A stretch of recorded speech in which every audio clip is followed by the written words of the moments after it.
Hello, everyone. Omni-sensei here with What If Prototype Antihero Was in DC Verse, Part 6. If you enjoy this content, please smash the like button. If you haven't already, please subscribe to the channel. Don't forget to check out the original story linked in the description. I hope you enjoy listening to it.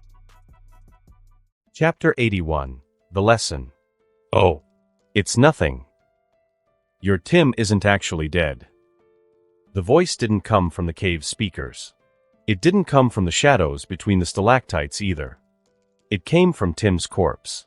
Batman's hand instantly moved to his utility belt as the body on the table began to move. Alfred stumbled back, his face going pale as the body on the table moved. Tim, dead Tim, sat up like some nightmare puppet, his neck twisting at an angle no human body should survive. The body's features began to shift and flow like wax under heat. Bone structure morphed, skin rippled, and within seconds, Tim Drake's face had been replaced by something else entirely. The figure that stood before them was tall and imposing, dressed in dark clothes. A hood covered the upper half of his face, leaving only a smile visible. The architect. You monster. Alfred lunged forward, his grief transforming instantly into rage. What have you done to him? Batman's arm shot out, catching Alfred across the chest and stopping him mid-charge. The old man struggled against the restraint, but Batman held firm. Alfred, stop. His other hand remained on his utility belt, fingers hovering over the explosive batarangs. Don't. The architect watched the exchange with amusement, making no move to defend himself. He stood casually beside the stasis field generator, completely relaxed despite being in Batman's stronghold. What did you do with Robin? Batman demanded, his voice steady despite the chaos screaming through his mind. His identity was compromised. Alfred's identity was compromised. And somewhere, somehow, this monster had his son. Nothing permanent, the architect replied, gesturing toward the frozen clone still encased in the stasis field. He's right there, actually. Has been the whole time. Batman's eyes narrowed. Release him. Now. Of course. But first, you'll need to switch off that force field. The architect tilted his head, the smile widening slightly. I can't exactly dissolve the cocoon while it's frozen solid, can I? Every instinct Batman had screamed at him not to comply. The clone could be the break he needed, a way to figure out how to bring the architect down. Architect was unpredictable, powerful, and had already demonstrated a willingness to kill. But Tim was inside that frozen mass. Batman moved to the stasis field generator and hesitated for only a fraction of a second before inputting the shutdown sequence. The humming died away. The shimmering energy barrier flickered and vanished. The architect approached the clone, placing one hand against its surface. The biomass began to liquefy immediately, flowing away from the center like ice melting in fast forward. The material didn't drip to the floor. Instead, it seemed to be absorbed back into the architect's body through his palm, returning to its source. Within seconds, a figure was revealed at the core of the dissolving mass. Tim Drake collapsed toward the floor. Batman caught him before he could hit the ground, cradling the unconscious boy against his chest. Tim's skin was cold to the touch and his breathing was shallow but present. Alive.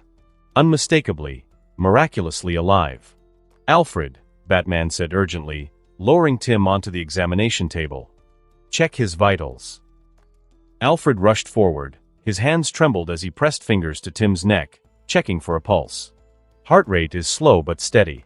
Breathing is regular. No obvious injuries. He looked up at Bruce with tears streaming down his face. He's alive, Master Bruce. He's actually alive. Batman didn't look away from the architect. His hand remained on his utility belt, ready to draw a weapon at the slightest provocation. Who are you? He demanded. And why are you doing this? The architect finished absorbing the last of the biomass, then took a step back and crossed his arms. Who I am isn't important, Bruce. The use of his name, his real name. Batman felt the world shift slightly beneath his feet. The final barrier between his two identities had been finally torn away. He forced himself to remain focused. What do you want? This was meant to be a lesson. The architect's tone shifted. Tell me, Bruce, when you thought Tim was dead, How did you feel? Batman's jaw clenched. He didn't answer. You were almost over the line, weren't you? The architect continued. I saw it in your eyes when you activated that armor's protocols. You were right at the edge. One loss, and you almost became something darker. He paused, letting the words sink in. And that was just one loss. One boy. No, the second boy. Get to the point, Batman growled. The point. The architect spread his hands. What if I did this with the rest of your family? What if Batgirl was next? Or Nightwing? Or Alfred? He let each name hang in the air like a threat. How long before the great Batman finally breaks? How many dead children before you abandon your precious code? Alfred made a strangled sound, but Batman silenced him with a gesture. Now, the architect stepped closer, his voice dropping lower. Think about how ordinary people live. Their entire world revolves around a small home and a few family members. No fortune to cushion the blow. No allies with superpowers. No underground headquarters where they can plot revenge with their fancy toys and unlimited resources. Batman remained silent, but his mind was racing. When monsters like Firefly take everything from them, the architect continued, when corrupt judges let the killers walk free, when the system fails them completely, what do they have left? He took a step closer. You can suit up and hunt criminals through the night. You can rebuild. You have purpose, resources, and support. But what about them? They're left to live the rest of their lives with no one worth living for, their revenge forever unfulfilled. There are proper channels, Batman began. Channels. The architect laughed. Please. You're Bruce Wayne, the richest man in Gotham. You've seen how this city works. Politicians can be bribed. Laws can be bent based on who has the deepest pockets. He leaned forward slightly. So tell me, if corruption flows upward toward money and power, why haven't you used that same system to ensure the law actually works? Why haven't you bought judges, politicians, and prosecutors? Made sure everyone gets their punishment instead of just the ones too poor to bribe their way out. That's not legal, Batman said firmly. It wouldn't stop corruption, it would perpetuate it. I'd become part of the problem. Legal. The architect's smile returned.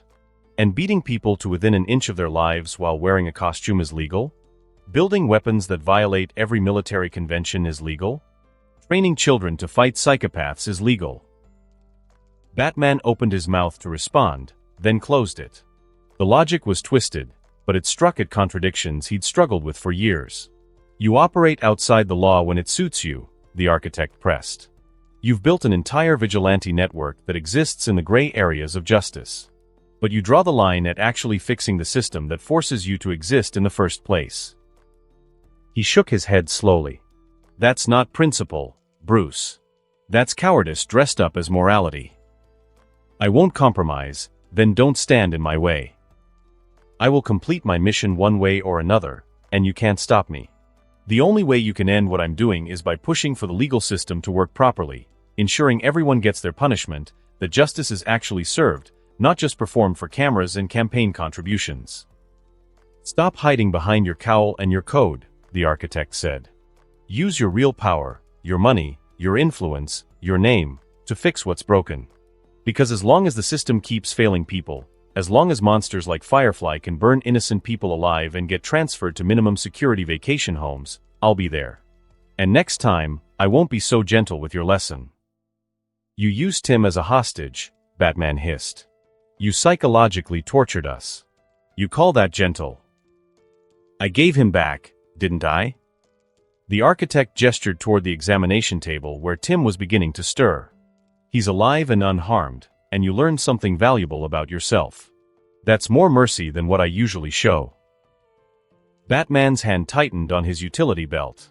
This isn't over. No, the architect agreed. It's not. But if you're smart, you'll think about what I said.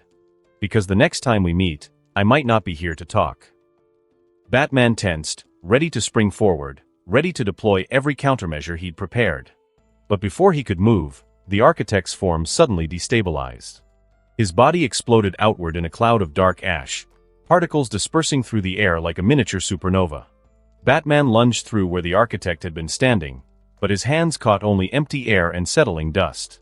He spun, scanning every shadow, every crevice, every possible exit. Nothing. The architect was gone. "Master Bruce," Alfred called out urgently. "Timothy's waking up."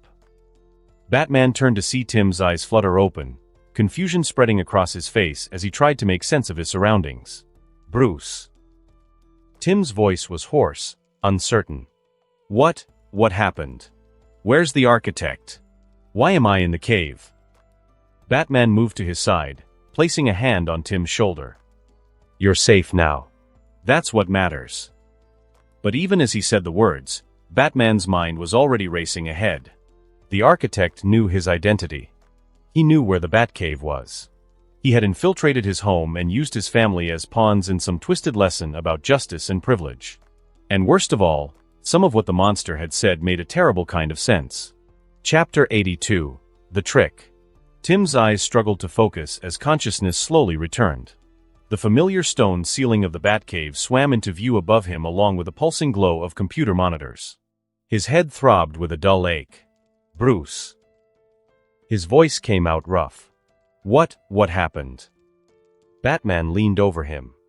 His cowl was removed, revealing Bruce Wayne's concerned face. One hand rested on Tim's shoulder, a rare physical gesture that spoke volumes about how worried he'd been.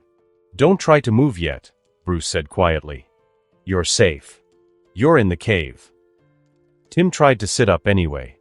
Alfred's hand pressed firmly but gently against his chest, keeping him down on the examination table.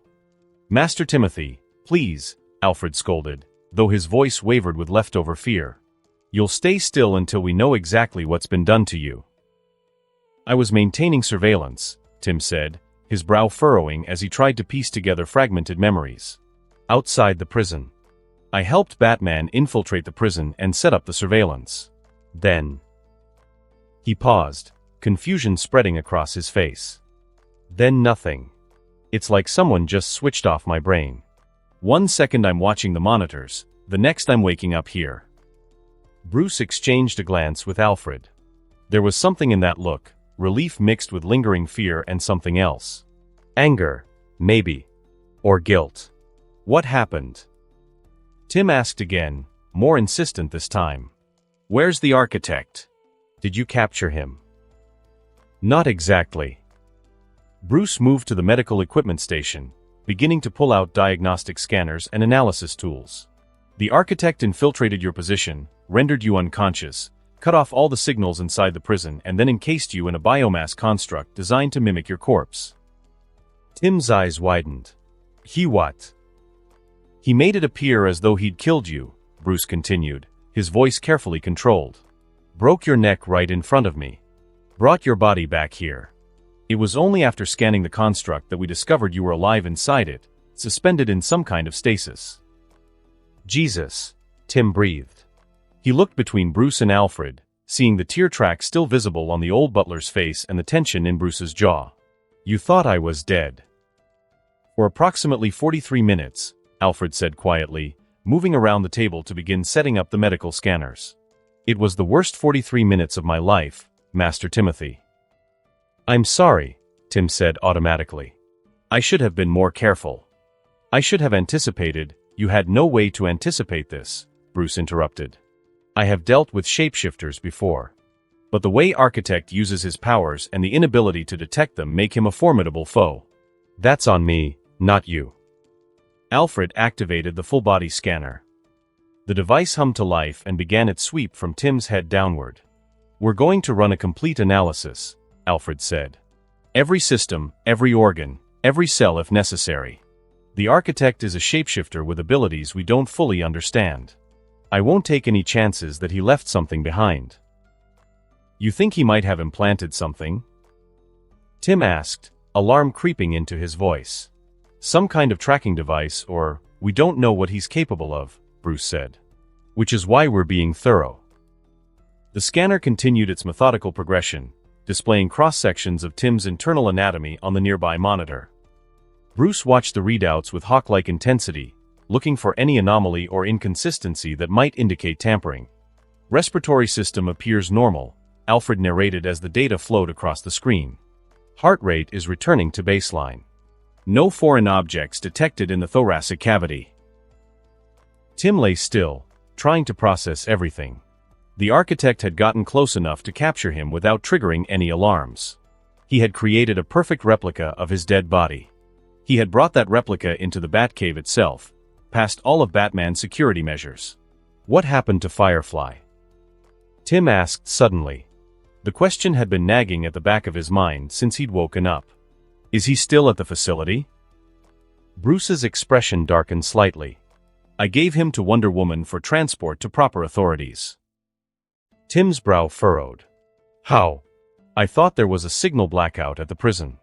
When did you contact the Justice League? After the fight. Bruce opened his mouth to respond, then stopped. His eyes widened fractionally, just for a second. It was small, but Tim knew him too well. That flicker meant one thing. He just realized something didn't add up. Robin, Bruce asked carefully, didn't you call the Justice League? What? No. Tim shook his head against the examination table. I couldn't. There's no way I could have, but Bruce was already moving, snapping commands at the computer. The main screen flickered to life, displaying communication logs and satellite feeds. Computer, Bruce commanded, show me Wonder Woman's current location. Wonder Woman is currently over the Atlantic Ocean, the artificial intelligence responded. Track her trajectory backwards. Show me everywhere she's been in the last 2 hours. A map appeared on screen, a red line tracing Wonder Woman's flight path. It showed her leaving the watchtower, heading toward Gotham. Then, the trajectory never went near Pennsylvania. Bruce's hands clenched into fists. Show me the prison facility. Live feed. The screen switched to news footage, and Tim felt his stomach drop. The Pennsylvania Minimum Security Facility was surrounded by emergency vehicles. Police cars, fire trucks, and ambulances, all bathed in the rotating lights of crisis response. News helicopters circled overhead like carrion birds, their cameras capturing every angle of the scene below. But it was what they were capturing that made Tim's blood run cold. Mounted on the front wall of the prison, spread-eagled and nailed in the shape of a crucifixion cross, was a charred husk that had once been a human being. The death toll continues to rise, a news anchor was saying, with at least 37 confirmed dead inside the facility, with several inmates and guards still unaccounted for. The FBI has taken over the investigation, but sources inside the bureau tell us they have no leads on how the perpetrator entered or exited the prison. The camera zoomed in on the crucified figure. Someone had arranged Firefly's burnt corpse with deliberate artistry, arms spread wide, head tilted forward, body positioned to cast a long shadow across the prison yard. And in a disturbing development, the anchor continued, authorities have confirmed the charred remains mounted outside the facility are those of the serial arsonist known as Firefly, real name Garfield Linz. He was being held at this minimum security facility pending cooperation with federal authorities. Turn it off, Tim said quietly. Bruce didn't respond. He was already pulling up additional feeds, cycling through different news channels. Every station was covering the same story, showing the same horrific images from different angles. Body appears to have been burned alive, witnesses report screaming coming from inside the facility around. Batman's presence at the scene raises serious questions about. Alfred had stopped the medical scan, his attention drawn to the screens. His face had gone pale. Master Bruce, you said you gave the villain to Wonder Woman. I thought I did.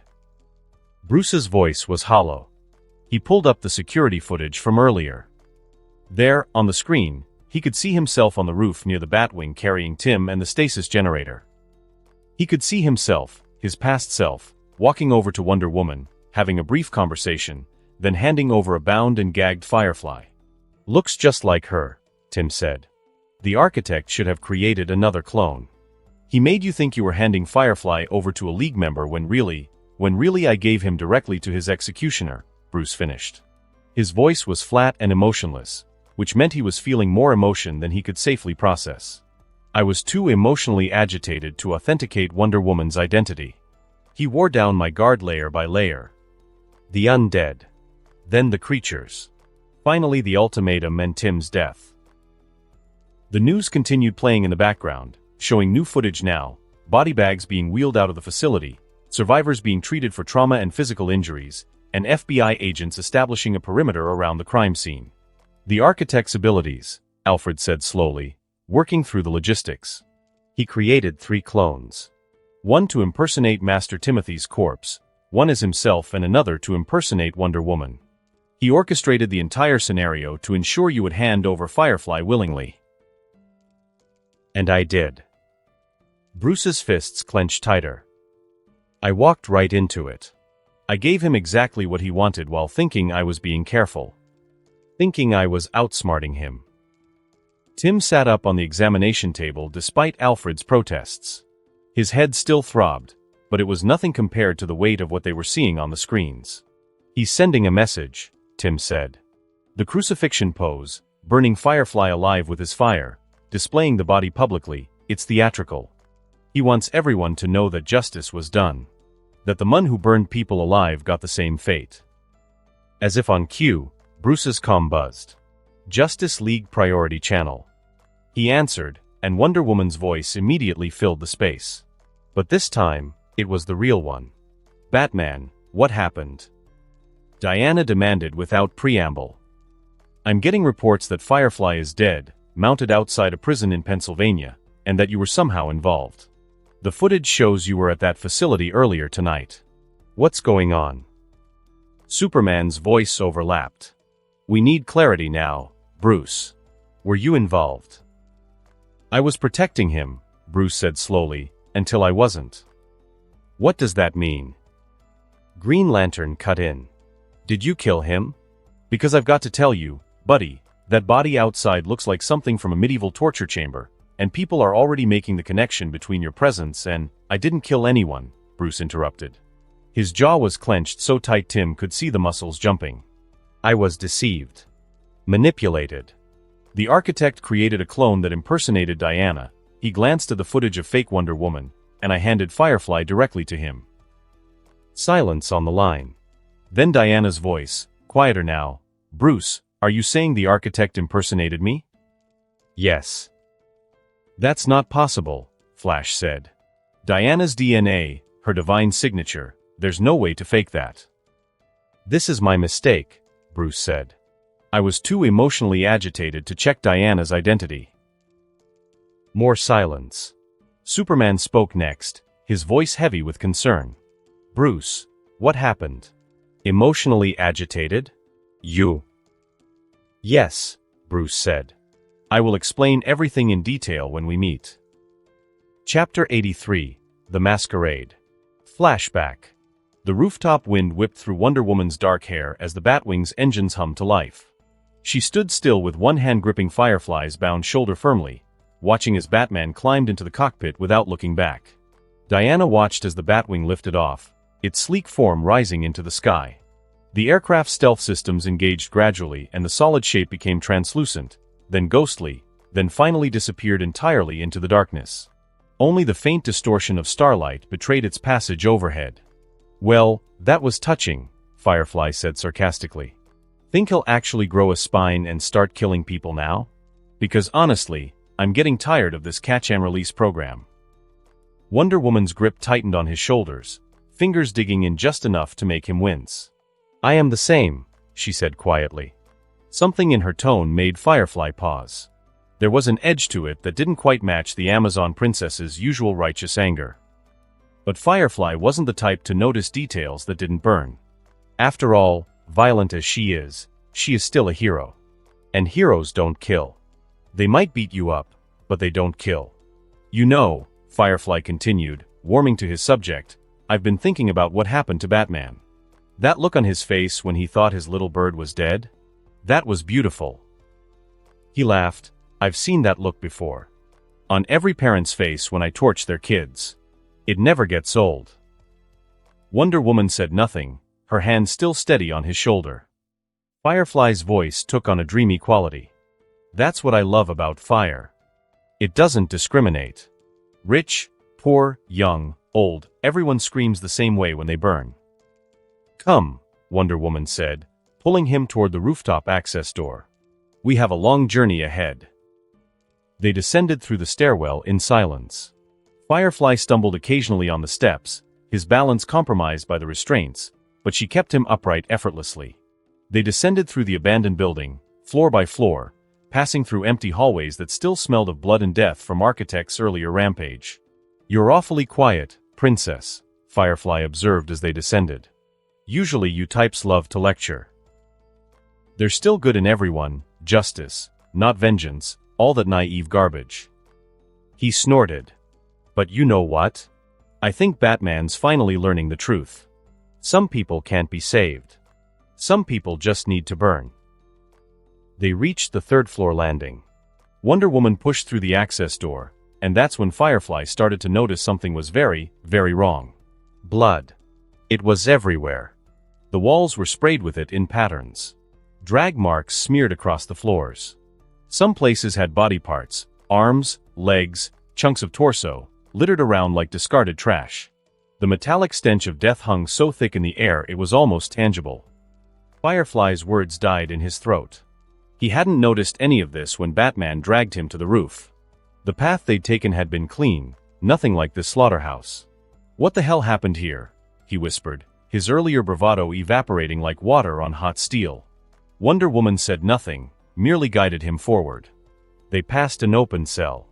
Inside, 3 inmates had been fused together into a single writhing mass of flesh, still alive, still conscious, their mouths opening and closing in silent agony. Their eyes tracked Firefly as he passed, pleading wordlessly for death. "Jesus Christ," Firefly breathed. Wonder Woman's grip tightened, pulling him forward inexorably. "Wait, stop, didn't you see that thing?"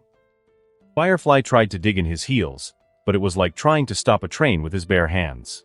"That thing's still breathing. What the hell's wrong with you? Kill it. Burn it. Do something." His feet wanted to stop, to refuse to move forward, but Wonder Woman's grip was iron.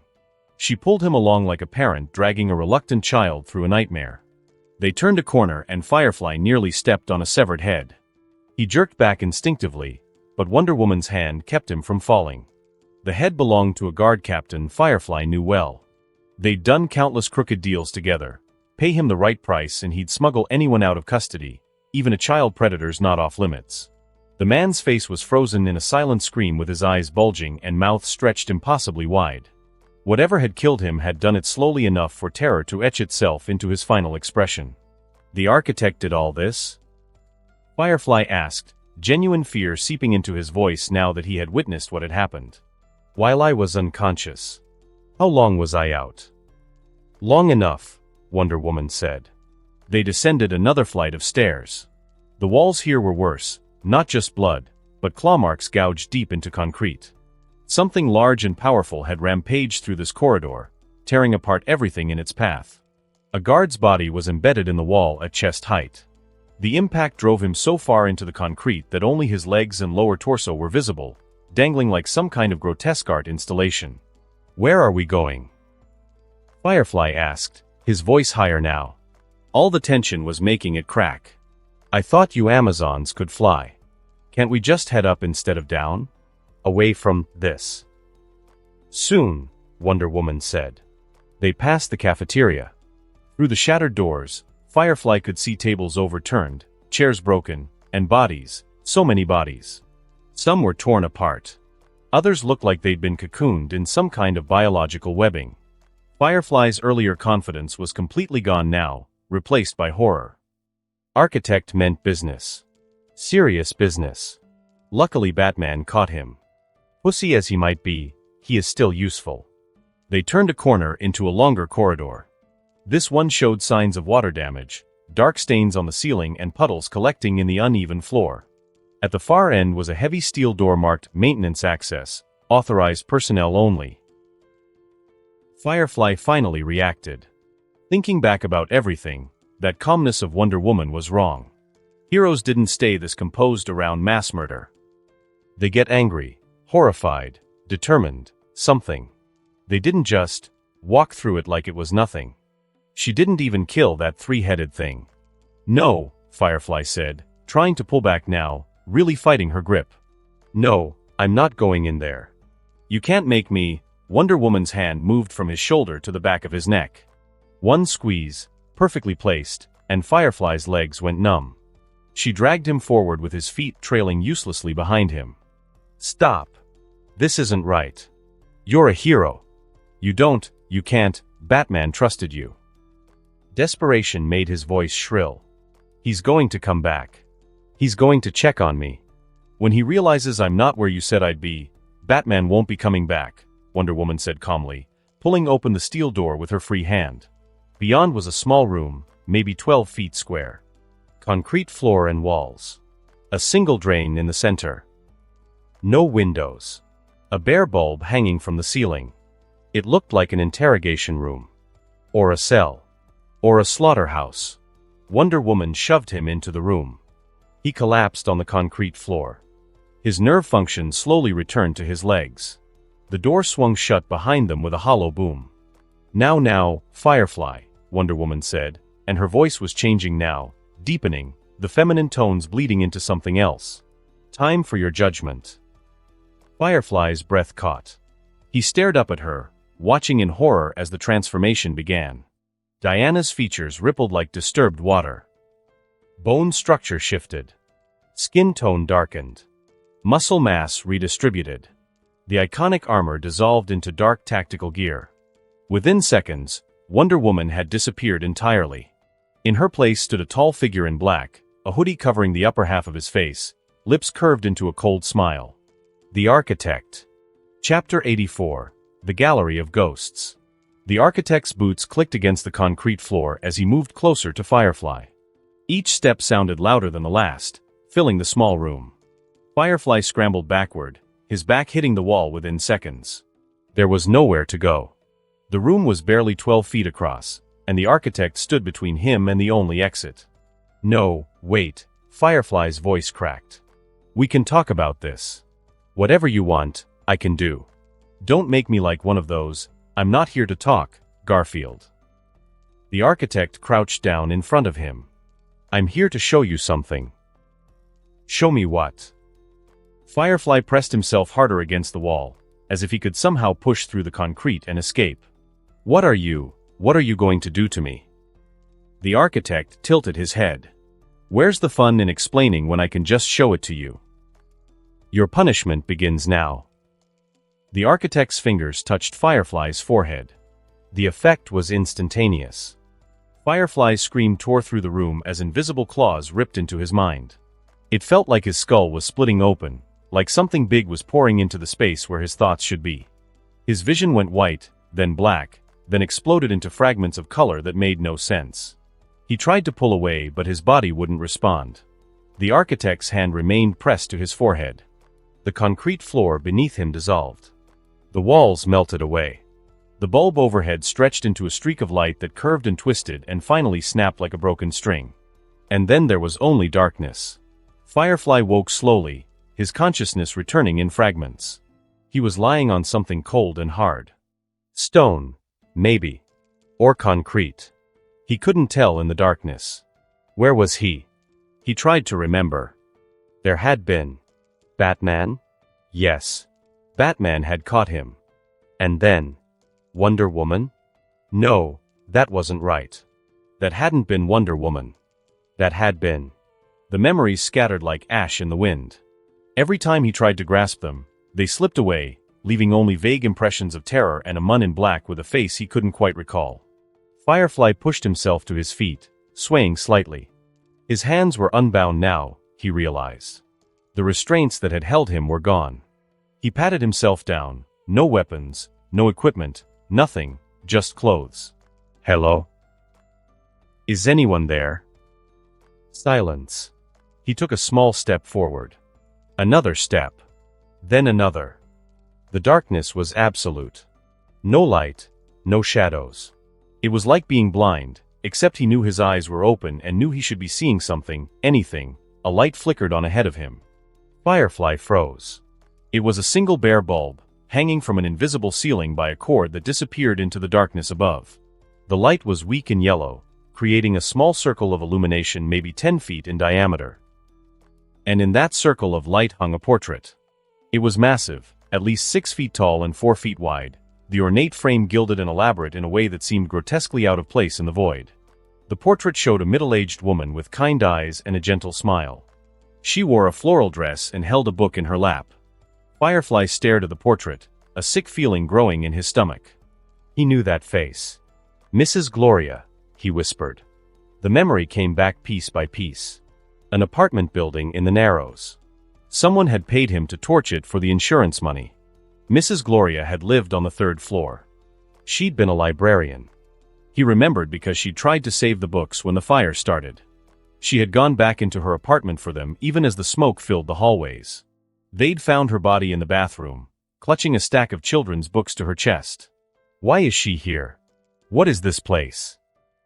Firefly tore his gaze away from the portrait and walked past it into the darkness beyond the light's reach.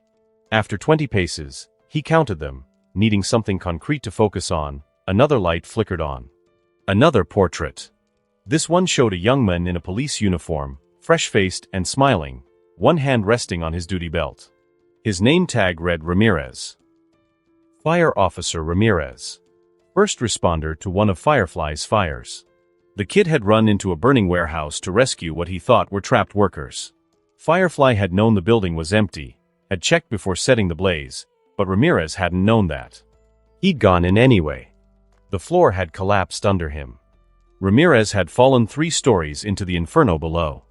Firefly walked faster now, his breath coming shorter. 20 more paces. Another light. Another portrait. A little girl with pigtails and a gap-toothed smile, holding a stuffed rabbit. He didn't remember her name. There had been so many children over the years, so many families, so many. 20 paces. Another light. Another portrait. An elderly couple, holding hands, their old faces creased with laugh lines. 20 paces. Another portrait. A teenage boy in a basketball jersey. 20 paces. Another portrait. A woman holding a baby. The portrait stretched on into the darkness, each one separated by the same distance, each one illuminated by a single bulb that somehow made the darkness between them feel even more scary. Some faces Firefly recognized. Others were strangers, people he'd killed without ever seeing, bodies that had been nothing more than casualty counts in news reports he'd watched with satisfaction. He walked faster, trying to get past them, but there was no end. The gallery stretched on endlessly in the darkness. Firefly started to run. The portraits blurred past him on either side, their eyes seeming to follow him as he fled. The lights above them flickered as he passed, creating a strobe effect that made the faces seem to move, to twist, he stumbled, nearly fell, caught himself and kept running. And then he heard it. A whisper.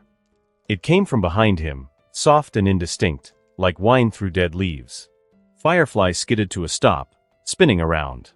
The portraits hung silent and still in their pools of light. "Hello?" he called out, hating the tremor in his voice. The whisper came again, and this time he could make out a word. Murderer. It came from everywhere and nowhere. "Who's there?"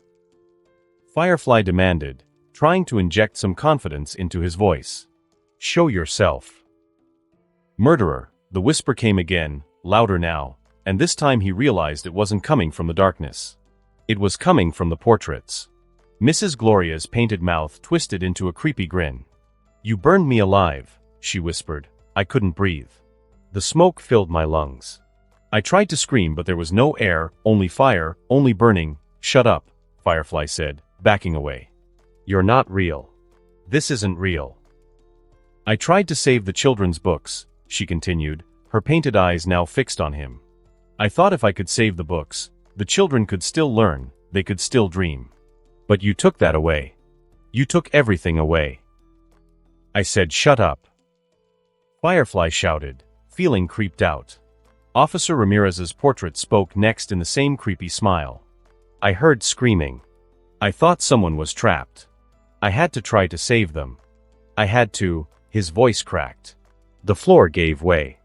I fell into the fire. It took 3 minutes to die. Do you know how long 3 minutes is when you're burning?" "Stop it."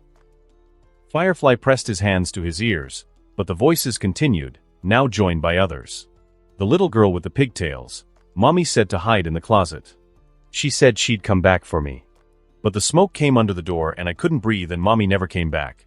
The elderly couple spoke in unison, their voices overlapping, 53 years of marriage and memories.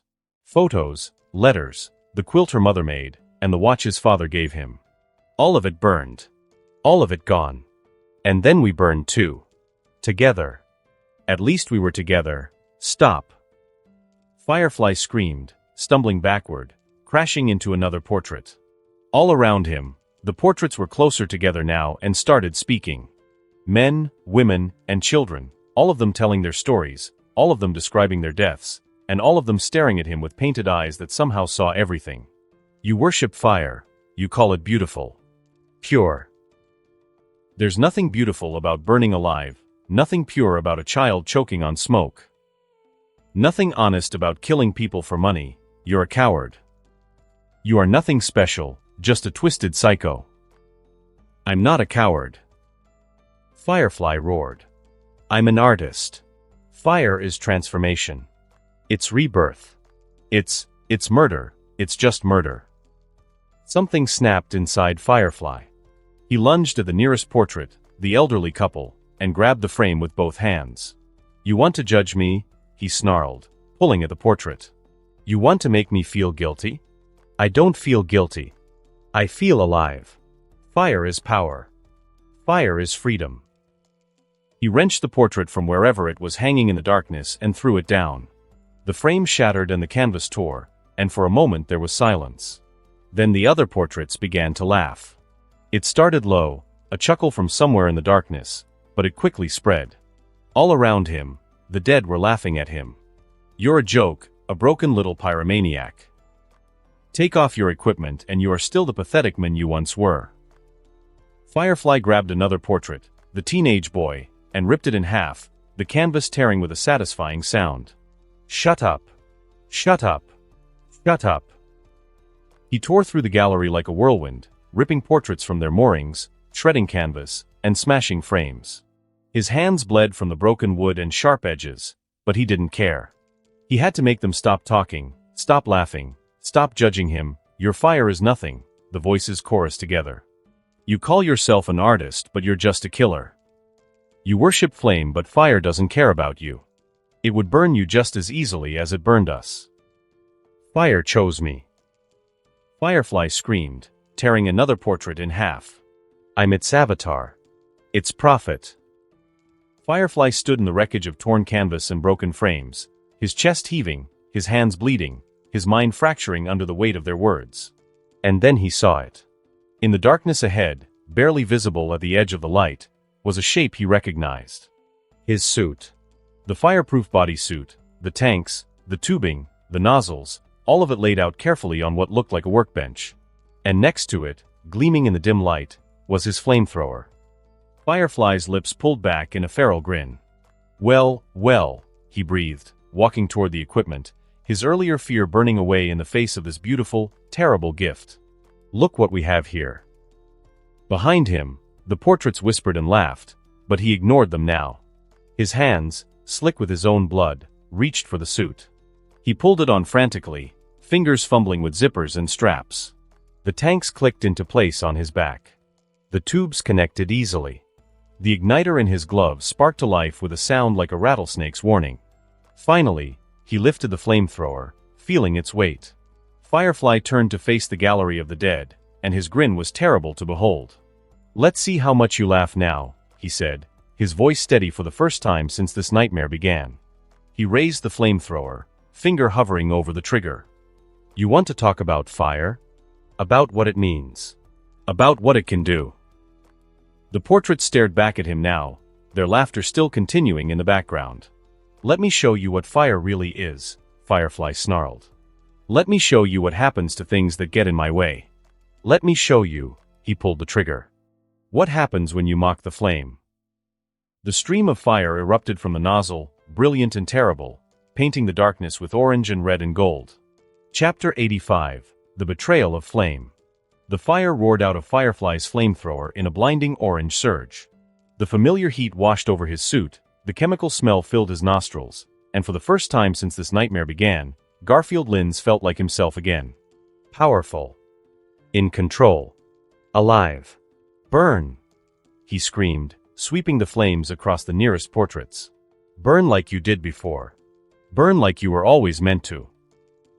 The flames hit Mrs. Gloria's portrait, and Firefly grinned behind his mask, waiting for that perfect crackle, the blackening, and the smell of victory. But it didn't burn. The flames danced across the surface of the portrait like water off oil, leaving no mark, no char, and no damage whatsoever. Mrs. Gloria's painted face stared back at him, completely untouched, in a mock grin. What? Firefly's grin faltered. No, that's not. He redirected the stream to another portrait. Same result. The fire washed over it harmlessly, as if the portrait existed in a different space. Firefly's heart began to pound. He spun, directing his flamethrower at the little girl with pigtails, then the elderly couple, then the basketball player. Fire poured from the nozzle in desperate bursts, but nothing burned. Nothing even got warm. No. Firefly roared in panic. This isn't possible. Fire consumes everything. That's the law. That's what fire does. You really thought you were special. You really believed fire is some deity and chose you. Even a monkey can make fire if given matches, you idiot. Ha ha ha ha. I am not. Firefly's hands shook on the flamethrower. I am its prophet.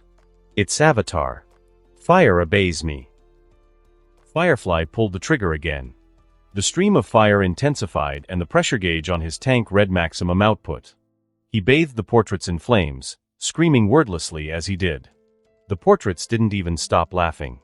Pathetic, pathetic little Mun with his pathetic little toy. Shut up. Firefly screamed, blasting more flames. Shut up, shut up, shut up. Something in Firefly broke. His arms trembled as he fired wildly until he finally noticed it. Mrs. Gloria's hand was moving. At first, it was just a twitch. Then her arms started pressing outward, the canvas bulging as if something was pushing through from the other side. Firefly got a bad feeling. Oh God, he whispered, stumbling back. No. No. Mrs. Gloria's hand tore open the canvas. The hand that emerged was wrong. The skin was blackened and cracked, charred flesh splitting to reveal bone underneath. Wisps of smoke rose from the wounds. The fingernails were gone, melted away, leaving only raw, bloody nail beds. She pushed harder, and her arm came through, then her shoulder, then her head. She wasn't Mrs. Gloria anymore. She was what he had made her. Her face was burned beyond recognition, her skin split and peeling, one eye white and melted, the other just a dark pit. Her mouth smiled too wide, tearing the charred flesh around it. The floral dress she wore was fused to her skin in some places, and the fabric was melted into her flesh. She smiled at him, and the motion split her cheeks open wider. Hello, Garfield, she rasped, her voice like wine through a crematorium. Don't you want to see your work up close? Firefly stumbled backward, his flamethrower forgotten and hanging loose in his grip. All around him, the portraits were moving now. One by one, two by two, in groups and alone, they tore open the portrait and came out. Dozens of them. Hundreds of them. Every victim in the endless gallery, pulling themselves free of their portraits, transforming from paint and canvas into shambling horrors of burned flesh and exposed bone. No, Firefly breathed. This isn't real. This is a dream. A nightmare. It's not real, does it matter? One of them asked, taking a step toward him. Real or not, we're here, and we're very hungry. Firefly raised his flamethrower with trembling hands. Stay back. I'm warning you. I'll burn you again. He pulled the trigger. The fire engulfed Mrs. Gloria, wrapping around her burned body in a cocoon of flame. And she laughed. The fire didn't hurt her, it fed her. Her cracks glowed orange, her ruined flesh pulsing like molten glass. Her burned eye lit up with firelight. Oh, thank you, Garfield. Fire is what we are now. Fire is what you made us. And fire makes us strong. No, Firefly whimpered. No, that's not how it works. Fire won't fail me, feed us, they chanted, their voices overlapping into a hideous chorus. Feed us with the fire you love so much. Make us powerful. Make us unstoppable. Firefly backed away. His mind was already fracturing. Fire was supposed to be his weapon. his tool, his power. But here, in this place, it had turned against him. Betrayed him. Fire, the only thing he'd ever loved, the only thing he'd ever trusted, had chosen them over him. Firefly turned and ran. He sprinted into the darkness between the portraits, his breathing ragged and his mind screaming. Behind him, he could hear them following, dozens of footsteps, some shuffling, some running, all moving towards him. Firefly didn't look back. He ran blindly through the darkness, no longer caring about direction or destination, knowing only that he had to get away. His foot caught on something and he went down hard, the flamethrower skittering away into the darkness. He scrambled to his feet, but they were already there. Mrs. Gloria emerged from the darkness first. The officer came next, then the little girl, then more and more until Firefly was surrounded by a circle of charred corpses, all pressing closer, their burned hands reaching for him. "Please," Firefly begged, his former arrogance completely gone now, replaced by pure animal terror. "Please, I'm sorry, I didn't mean, I was just, please don't, sorry." Mrs. Gloria tilted her head. "You're not sorry for what you did. You're just sorry you're caught." Mrs. Gloria's smile then widened. "But don't worry. You won't be scared for long. We will make you one of us." "What?" Firefly's voice rose to a shriek. "No. No, you can't, that doesn't even make sense. You're not real. None of this is real." "Real enough," Mrs. Gloria said. She reached for him, and Firefly tried to dodge, but there were too many of them. Charred hands grabbed his arms, his legs, and his suit. They dragged him down to the ground, holding him as he thrashed and screamed. "Let me go. Get off me. Don't touch me." Mrs. Gloria knelt beside his head, looking down at him with her one good eye and one hollow socket. "What are you, no, no?" Her burned hands moved to his face. He screamed as her fingers forced his jaw open. His teeth scraped against her blackened skin as she shoved her hand down his throat. Firefly's screams became muffled, filled with frantic sounds of pure terror. Mrs. Gloria looked down at him, her ruined face expressionless. Then she began pushing her hand into his mouth. He gagged, choking, eyes wide, body thrashing, but her strength was inhuman. Her arms slid deeper. His jaw stretched too far and his joints cracked with the pressure. Her wrist disappeared into his mouth. Then her forearm. Firefly's eyes bulged in horror. His jaw was opening wider than it should be able to, the joints popping and cracking as they were forced beyond their natural limits. He could feel his face distorting, stretching, his mouth becoming a grotesque cavity to accommodate what was being pushed inside. The pain was excruciating. His jaw felt like it was tearing apart at the hinges. But still it opened wider, and wider, and wider. Mrs. Gloria's elbow slid past his lips. Firefly's mind was fracturing. This wasn't possible. The human mouth couldn't open this wide. His jaw should have dislocated, should have broken, should have, but it didn't break. It just kept opening, stretching in ways that defied anatomy, creating space where there should be none. She didn't stop. Her shoulder passed his lips.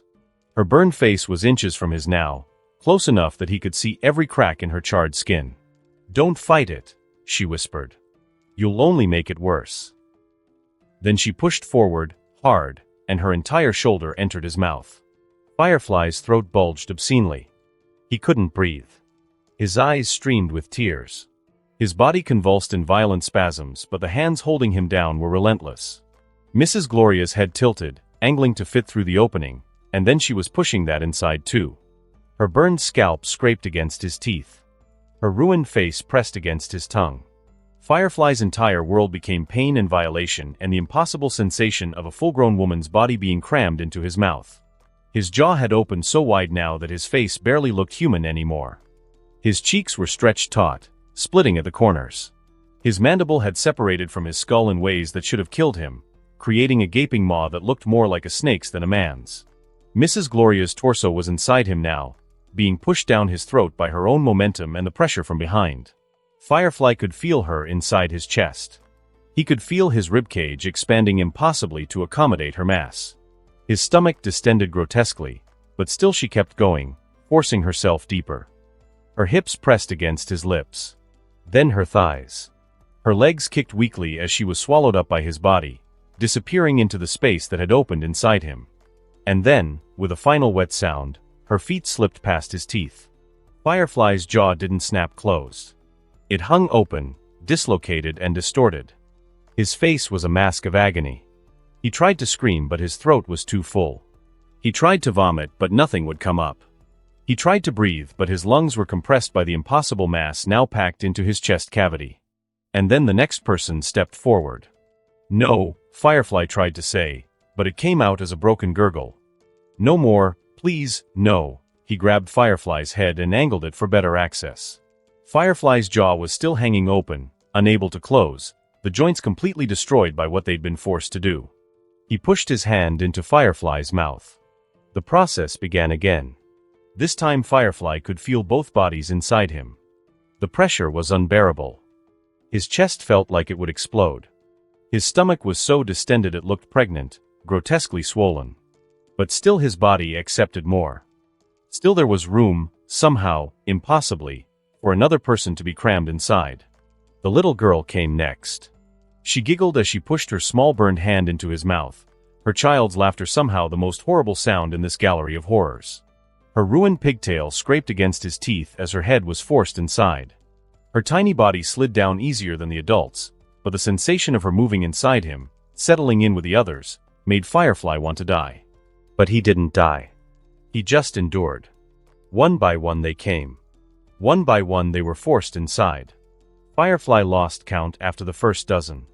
He lost sense of time after the first 20. He lost sense of self after the first 50.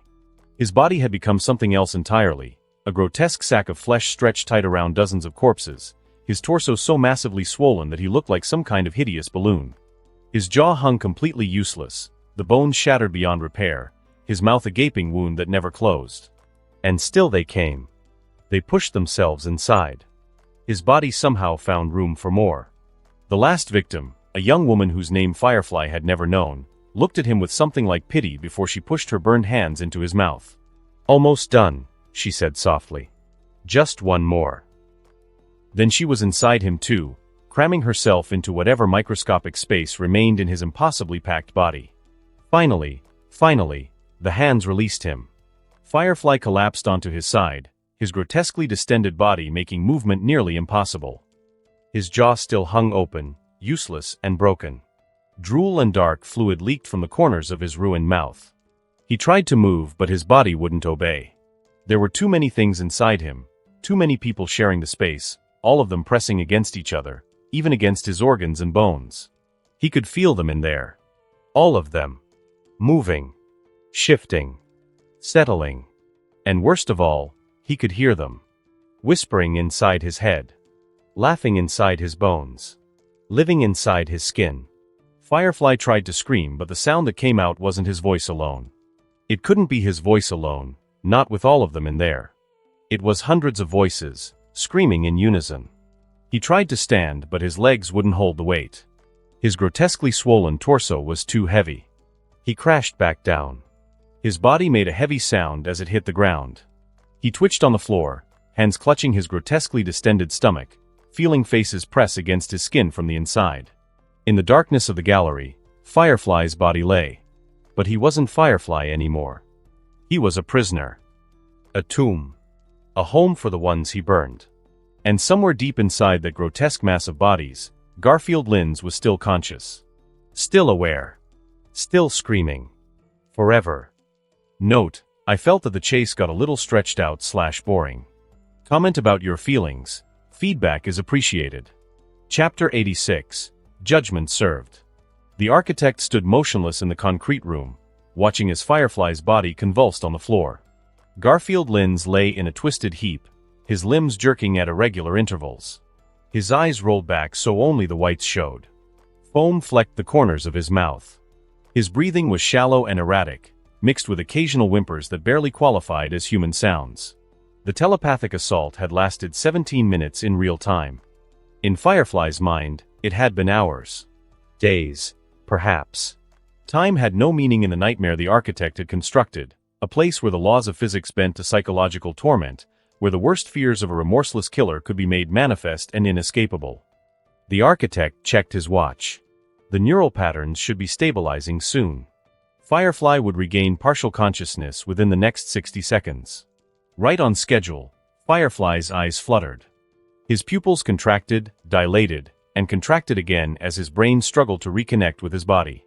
A low moan escaped his throat. Please. The word was barely audible, slurred like a stroke victim. Please, kill me. The architect tilted his head, studying the broken mun on the floor. Please. Firefly's voice cracked. His hand moved weakly, fingers scratching against the concrete as if trying to pull himself toward some imagined escape. Just kill me, please, make it stop. His eyes, now focused enough to see, found the architect standing over him. Recognition flashed across Firefly's face, followed immediately by a fresh wave of terror. They're still inside. Firefly clutched at his chest, his distended abdomen. In reality, his body was unchanged, the swelling had been part of the nightmare. But his mind couldn't distinguish between the telepathic horror and physical reality. I can feel them, hear them. And indeed, he could. Firefly could hear whispers that weren't there. He felt movement beneath his skin that didn't exist and tasted ash and burned flesh. Kill me, Firefly begged again. Please, please, just kill me, I can't, they won't stop laughing. Please, the laughter was real to him. The architect could see it in the way Firefly's eyes darted around the room, tracking sounds only he could hear. Kill me. Firefly screamed, then dissolved into sobs. Kill me, kill me, kill me, kill me, kill me. The architect let him beg. Let the words pour out in a stream of broken pleas. When the begging had degraded to nothing more than repetitive whimpers, the architect finally spoke. No. The single word cut through Firefly's hysteria. Hope, that last filthy ember, died in his eyes. This isn't over, Garfield, the architect said quietly. You will die tonight. That much is certain. But I won't grant you the mercy of a quick end. And I certainly won't let you die in a way that brings you any comfort. I don't want comfort, Firefly gasped. Just make it stop, you worship fire, the architect continued, as if Firefly hadn't spoken. You've spent your entire life building an identity around flame. You call it beautiful. Pure. The ultimate expression of power and transformation. He crouched down, bringing his face level with Firefly's. So yes, you'll die by fire. Your precious element will consume you, just as it consumed your victims.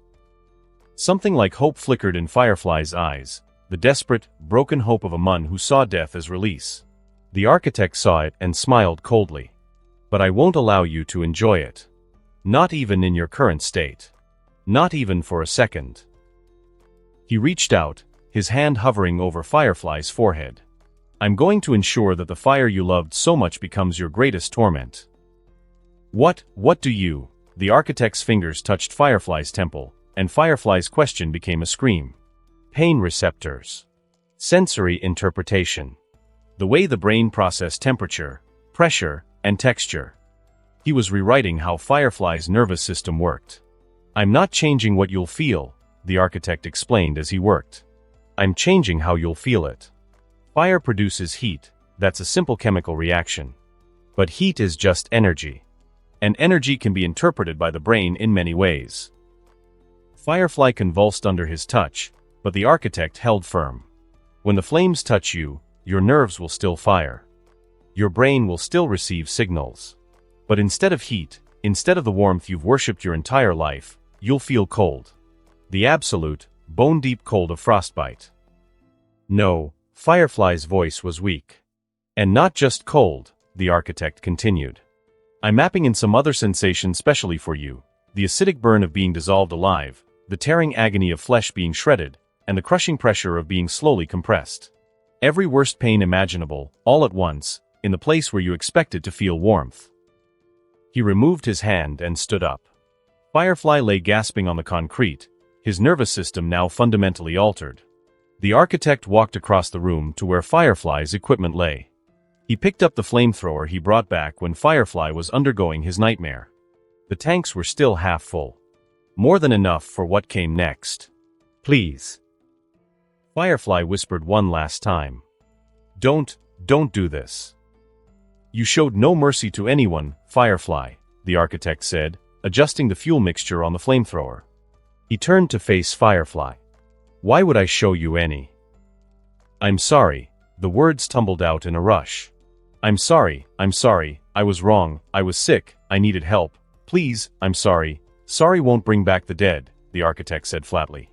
And sorry won't extinguish the pain you spread. He raised the flamethrower. No, wait, the architect pulled the trigger. The flames erupted from the nozzle in a brilliant orange stream.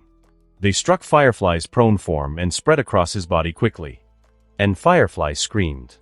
As the fire licked across Garfield's chest, the sound that tore out of him was not human anymore.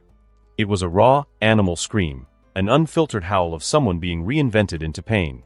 The architect kept the flames steady, ensuring complete coverage. He didn't rush. He didn't flinch at the sounds Firefly made. He simply stood there, administering what he considered to be justice. Firefly's body thrashed and writhed as the fire consumed him. His screams rose and fell, sometimes breaking into words. Cold, it's so cold. Stop, please, it hurts, I hurt so much, before dissolving back into incoherent agony. The flames burned hotter. Brighter. And slowly, inevitably, Garfield Lynns died. His screams faded to whimpers. His movements became weak twitches.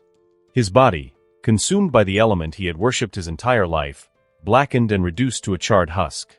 When the architect finally released the trigger, silence fell over the room. What remained was barely recognizable as human, a charred husk with smoke rising from the carbonized flesh. The architect set down the flamethrower and approached the body. He stood over it for a long moment, his expression hidden behind his mask, his thoughts his own. There was no joy in his face. No victory dance. Just the iron quiet of a man who had finished a task. May those you killed find peace now. May their suffering be balanced. May justice, real justice, finally be served. He bent down and grabbed the charred remains by what had once been an arm. The architect dragged it toward the door, the sound of charred flesh scraping against concrete filling the room. He paused at the threshold, looking back at the space where Garfield Lynns had died. One more piece of filth down, he said quietly to the empty room. So many more to go. Then he pulled the body through the doorway and disappeared into the darkness beyond, leaving only the smell of smoke and ash behind. Chapter 87, Meeting. The architect stood in the middle of the Batcave, head tilted back like he was admiring the stalactites dripping from the ceiling. His hands were clasped behind his back, his voice calm and smooth. Impressive, he said. I have to admit, Bruce, you've built something remarkable here. All this technology, all this history, all these secrets buried beneath Wayne Manor. He turned slowly, taking in the display cases holding old costumes. It's almost a shame I have to destroy it. Batman stood frozen at the bottom of the stairs. How did you get in? The architect laughed. Please. You already know I can look like anyone, be anyone. Your security is designed to keep out strangers, not family. A sound from above made Batman's blood freeze. Footsteps on the stairs. Tim Drake descended into the cave, his expression blank and his eyes unfocused. He walked like a puppet on strings. Tim, Batman breathed. Tim, get out of here. Run. Now. But Tim didn't run. He walked directly to the architect and stood beside him, still as a statue. Let him go. Batman's voice was low and dangerous. Whatever you want, whatever you're planning, let him go and we can talk. Talk. The architect chuckled. We're past talking, Bruce. He shook his head slowly. That was a mistake. Another set of footsteps. Alfred Pennyworth descended the stairs, and Batman's world tilted on its axis. Alfred, his voice cracked. Alfred, no. The butler's face was the same blank mask as Tim's. He walked to the architect's other side and stopped, waiting, a puppet awaiting commands from its master. Your family, the architect said softly. The people you've spent your life protecting. They're mine now, Bruce. Their minds, their bodies. All mine. Stop. Batman lunged, but the space between them stretched and warped. Every step felt slower, heavier, like the ground was dragging him down. "I want you to watch this carefully, Bruce," the architect said. His hands moved to Tim's neck, positioning carefully. "No!" Batman screamed, still running but unable to reach them. "Don't you dare!" The architect's hands twisted sharply. Tim's neck cracked and the boy's body went limp, collapsing to the ground. Batman screamed. But even as Tim fell, the architect was already turning to Alfred. "Please," Batman begged. "Please, I'll do anything, anything." "Too late," the architect said. Another twist. Another crack. Alfred crumpled beside Tim, his elderly body folding like paper. Batman's legs gave out. He fell to his knees, his vision blurring with tears he refused to let fall. The distance between him and the bodies had finally closed, but it didn't matter anymore. It was too late. Too late. Too late. The architect walked toward him slowly. When he spoke, his voice seemed to come from everywhere at once, filling the cave, filling Batman's head, and filling the entire world. "This is your fault, Bruce. You could have prevented this. You could have saved them. But you were too weak. Too bound by rules that mean nothing to men like me." He crouched down, bringing his masked face level with Batman's. "They died because you failed them," he whispered. "And they won't be the last." Batman's eyes snapped open. He was staring at the ceiling of the study in Wayne Manor. A blanket was draped over him. His heart was racing and his hands clenched so tight his nails had cut into his palms. A nightmare. It had all been a nightmare. Master Bruce. Batman's head jerked to the side. Alfred stood beside the leather couch, his face creased with concern. "Your power nap didn't go well, I take it?" Alfred's voice was gentle, but his eyes were sharp. Batman sat up slowly, forcing his breathing to steady and his hands to unclench. He pushed the blanket aside and stood. "It's nothing," he said. "Master Bruce, I said it's nothing, Alfred." Bruce moved to the window, looking out over the grounds. Alfred was quiet for a long moment. "Will you be all right? You have the League meeting in some time." Batman didn't reply. His reflection in the window looked haggard and the bags under his eyes were dark enough to rival his cowl. He'd tried to rest, Alfred had insisted after he'd returned from the prison, but sleep had brought nothing but horror. "Master Bruce," Alfred said again. "The architect knows who you are. He also knows the cave's location. We need to discuss what comes next." That got Bruce's attention. He turned from the window, meeting Alfred's gaze. "The Batcave's location needs to be changed," Bruce said flatly. "I won't risk another infiltration. Not after what happened at the prison." His jaw tightened. "He played me perfectly. Made me think Tim was dead, let me lower my guard, and when I was distracted by grief, he walked away with Firefly, which I personally gave him." Alfred nodded slowly. "Where are Miss Stephanie and Master Dick?" "Here. In the manor." Batman's expression darkened. "Why?" "Because they're quite angry with you," Alfred said mildly. "When you returned with Master Tim last night, neither Miss Stephanie nor Master Dick was called. They heard about the incident secondhand, from me." Batman's jaw tightened. "I had work to do." "You had family who needed to know their brother was alive," Alfred corrected gently. "Miss Stephanie was in tears. Master Dick was." He paused, choosing his words carefully. "Less than pleased with your communication skills." "Are they all right?" "Physically, yes. Emotionally." Alfred adjusted his glasses. "You'll need to ask them yourself. Though I suspect the conversation won't be pleasant, given your additional decision to prohibit them from patrol." "What about Tim?" "Well, he is still. It's complex, Bruce." Batman turned back to the window, his reflection stony. "I can't allow another encounter with the architect. Not until I understand his abilities better. Not until I have a strategy that doesn't involve him manipulating my perceptions and making me see things that aren't real." His voice dropped lower. "At least here, in the manor, I can watch over them and keep them safe." "By keeping them prisoners?" Alfred's tone was pointed. "By keeping them alive." Batman's reflection met Alfred's in the glass.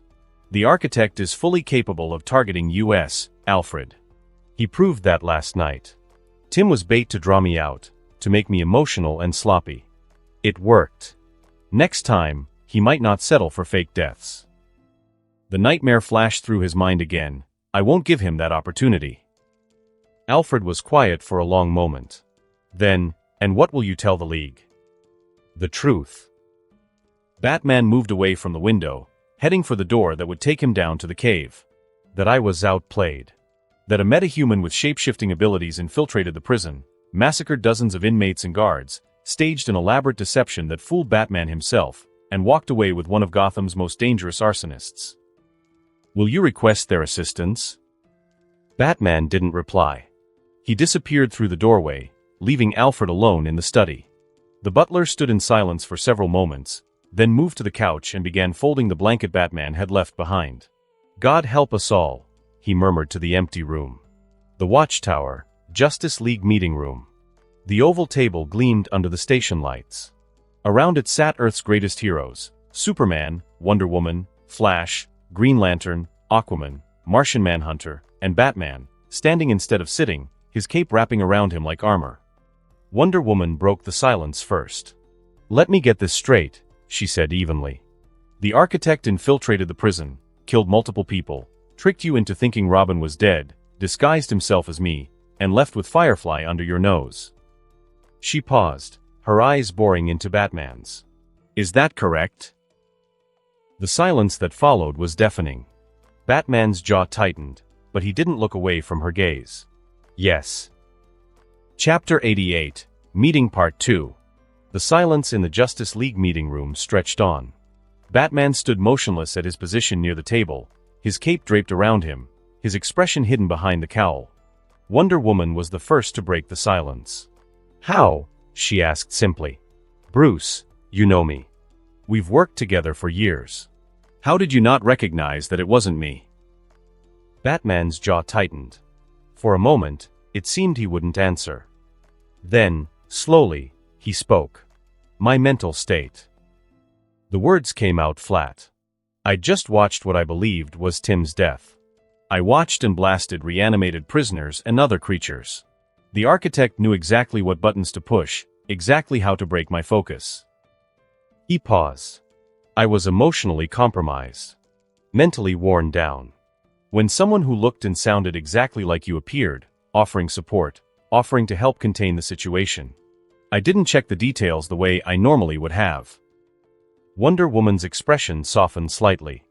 Bruce, there's more, Batman interrupted. While disguised as Robin, the architect fed me false information. He told me the Justice League was on the way. That backup would arrive within minutes. He looked around the table, meeting each hero's eyes. That was part of the manipulation. Make me think I had support incoming, make me rush my decision and keep me off balance. He drew a breath. I made a mistake. A critical one. And Firefly paid the price for my failure. Firefly was a serial killer who burned children alive, Aquaman said bluntly. I'm not shedding tears for him. That's not the point, Batman shot back.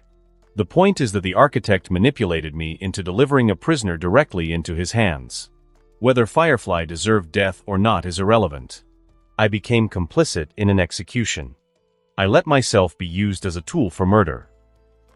The silence returned. The Flash was the first to speak, his usual levity notably absent. Men, this architect guy sounds like a real menace. I mean, we've fought shapeshifters before, but this... He gestured vaguely. This is different. Indeed, Martian Manhunter said quietly. His intelligence is as dangerous as his powers. Perhaps more so. Aquaman frowned. How many others has he killed while we've been occupied elsewhere? Too many, Batman said grimly. Gotham's criminal population has been decimated. Not just the high-profile targets like Firefly. Street-level dealers, enforcers, serial villains, corrupt officials, anyone involved in organized crime is at risk. Superman finally spoke. The question is, how do we combat him? If he can become anyone this effectively, how do we even begin to track him down? The Flash leaned back in his chair, running a hand through his hair. Okay, let's break down what we know. This guy can shapeshift convincingly enough to fool Batman. No offense, Batman. None taken, Batman said flatly. He can create clones or duplicates of himself, the Flash continued, counting on his fingers. He can generate creatures with superhuman abilities, those things that massacred the prison. His disguise can't be detected by normal means that Batman could find. And apparently his biological matter can just disintegrate on its own? Self-destruct to avoid leaving evidence. He spread his hands. How do you catch someone like that? It sounds impossible to even find his real body, let alone contain it. And these mental games he plays. He trailed off, shaking his head. Green Lantern shifted in his seat. Look, I'm not saying the guy isn't dangerous, but at least he's going after criminals, right? Not innocents. He's taking out the worst of the worst. He held up his hands defensively as several League members turned to stare at him. I'm just saying, there are worse targets he could choose. That's a dangerous line of thinking, Wonder Woman said sharply. Today it's serial killers. Tomorrow it could be petty thieves. Next week, anyone he deems corrupt or unworthy. Where does it end, Hal? I know, Green Lantern said.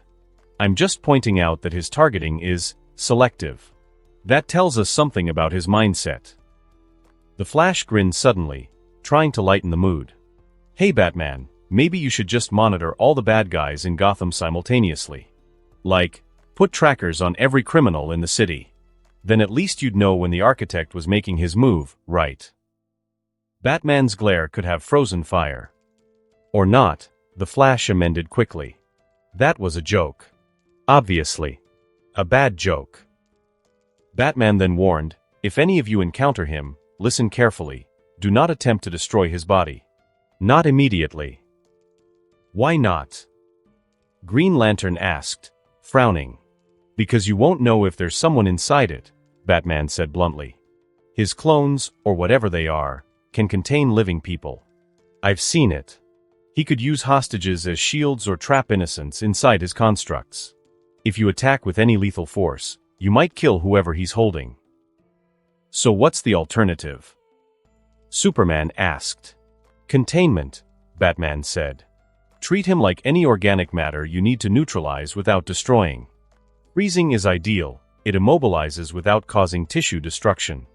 Encasement in energy constructs. He nodded to Green Lantern. Phasing attacks that disrupt cellular cohesion without causing explosive damage. Another nod, this time to Martian Manhunter. The priority is to contain first, verify there are no hostages second, and then neutralize. That gives him time to escape, Aquaman pointed out. Yes, Batman agreed. But it also ensures we don't become murderers ourselves. Wonder Woman stood up from her chair. We need additional precautions. Protocols for when we meet up and ways to verify identities that can't be faked through him. Code words can be used but aren't enough, Martian Manhunter said. Biometric scans. The Flash suggested. He can mimic DNA, Batman said. I tested the blood sample from our first encounter. Perfect human genetic markers. Completely false. What about telepathic verification from John? Wonder Woman looked at the Martian. Could you sense the difference between one of us and an imposter? Martian Manhunter considered this. Possibly. Each mind has a unique signature, for lack of a better term. Surface thoughts can be mimicked, but deeper patterns are harder to fake. He paused. However, without facing Architect directly, I can't say for sure. At least, Superman said grimly. It's better than nothing. I propose a multi-layered approach, Wonder Woman said. First layer, biometric scans upon arrival at the Watchtower. Yes, they can be faked, but it creates a baseline. Second layer, telepathic verification from John for any high-security situations. Third layer, behavioral analysis. We all know each other well enough to notice inconsistencies. Fourth layer, Batman added. Physical tests that require genuine superhuman abilities. Make Superman demonstrate superstrength at levels that can't be faked. Make Wonder Woman lift something that requires divine strength. Make Flash run at speeds that would kill a normal human. And for those of us without obvious powers? Green Lantern asked. Your ring responds to your specific willpower signature, Batman said. Have John verify that signature telepathically. Aquaman can demonstrate his telepathic link with marine life, something that can't be mimicked without genuine ability. I can. He paused. I'm the easiest to impersonate. No powers. Just skill and resources. So we verify you last, Superman said. Check everyone else first, then have the group confirm you collectively. Batman nodded. Agreed. What about response time? The Flash asked. If we're running through this whole verification process every time someone shows up, that's going to slow us down in emergencies. Then we balance security with practicality, Wonder Woman said. Full verification protocols for planned meetings and expedited protocols for emergencies with full verification afterward. If we suspect any possibility of infiltration during an emergency, we implement immediate containment protocols. And what about our civilian identities? Aquaman asked quietly. Our families? If the architect can look like any of us, he could infiltrate our personal lives. The question hung heavy in the air. Several League members exchanged worried glances. We can implement similar protocols at home, Batman said. Code phrases, behavioral checks, physical verification. It's not perfect, but ... His voice dropped. The architect knows who I am. He knows where I live. He's already proven he can infiltrate my life. The rest of you need to assume you're just as vulnerable. That's a hell of a way to live, the Flash muttered. It's the price of facing an enemy like this, Wonder Woman said firmly. We adapt, or we lose. Simple as that. Superman stood, his presence bringing a sense of resolve to the room. We'll implement these protocols immediately. And in the meantime? Aquaman asked. We watch, Superman said.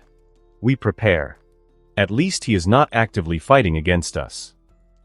He looked at Batman. And we support Gotham however we can, whether Batman wants us to or not. Batman's expression was unreadable behind his cowl, but after a moment, he gave a single, slight nod. Meeting adjourned, Superman said. Everyone stay alert. If you see anything unusual, anything that might be architect-related, report it immediately. Don't try to handle it alone. The League began to disperse, conversations continuing in smaller groups as they headed for the exit. Wonder Woman caught Batman's arm as he moved toward the door. Bruce, she said quietly. You did everything you could. Don't let this consume you. Batman looked at her for a long moment. Everything I could wasn't enough, Diana. It never is. He pulled away gently and walked out, leaving her standing alone in the meeting room. Wayne Manor, study. Bruce Wayne stood in front of the floor-to-ceiling windows, now dressed in civilian clothes. Alfred entered carrying a silver tray with tea and small sandwiches that Bruce probably wouldn't eat. The butler set it down on the side table and then picked up the remote control. Master Bruce, Alfred said quietly, I believe there's something you should see.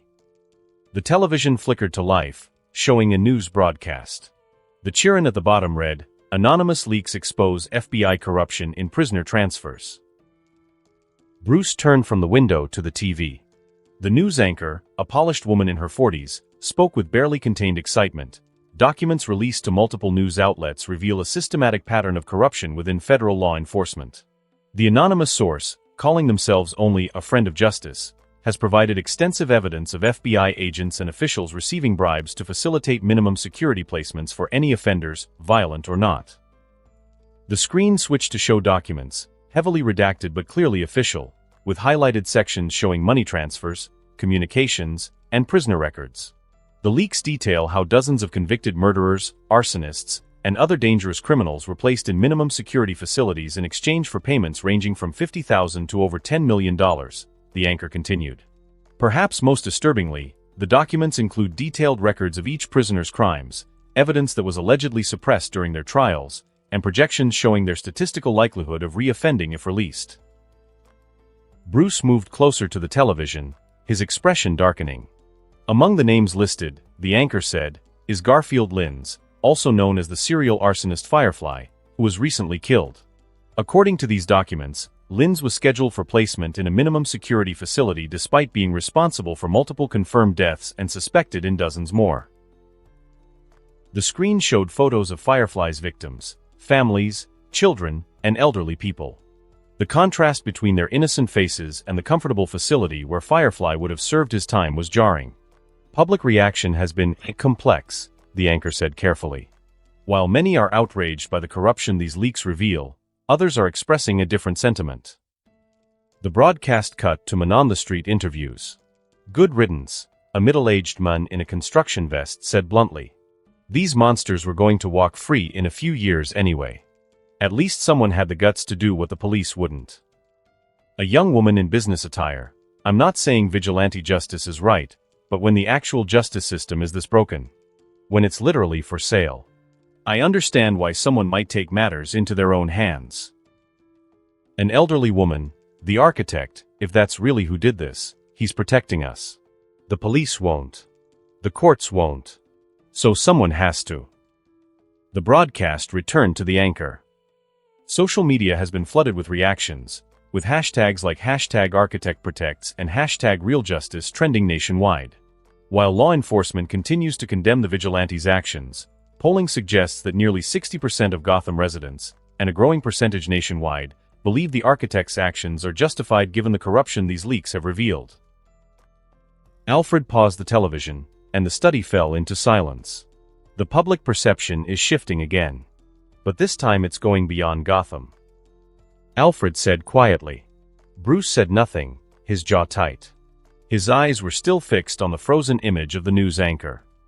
Chapter 89, Ripples in Dark Waters. The mountain fortress stood silent beneath Himalayan stars. In the central chamber, Ra's al Ghul watched footage from the FBI minimum security facility on a tablet, his tea growing cold beside him. The videos had been released by the Justice League after growing allegations that Batman was aiding the architect. Talia entered, closing the door behind her. You wanted to see me? Sit. Raz gestured to the chair across from him. Have you reviewed the recent prison incident? She nodded, pouring herself tea. Multiple dead. Notable victim, Firefly.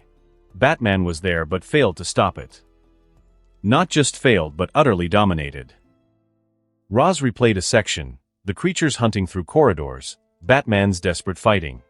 The detective has faced Clayface, the Talons, and Killer Croc. He knows shapeshifters. Yet this one fooled him completely. You think it's significant? Raz set down the tablet.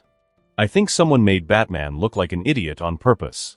The timing, the theatrics, the final reveal, it was designed to humiliate him publicly. He sipped his tea. And I wonder why. So what do you want to do about it? Nothing. Yet. Raz smiled slightly. Batman has been righteously lecturing the world about proper justice for years. Now someone's showing him the consequences of his restraint, and he's losing. Badly. Let him struggle. Let him question his methods. When he's desperate enough. You'll offer an alliance, Talia finished. Or at least a conversation. Raz picked up the tablet again. Besides, the architect is doing excellent work in Gotham. Crime rates are down. The corrupt are terrified. Fear is a better deterrent than Batman's revolving door at Arkham ever was. Talia studied her father's expression. You sound almost pleased. I'm practical.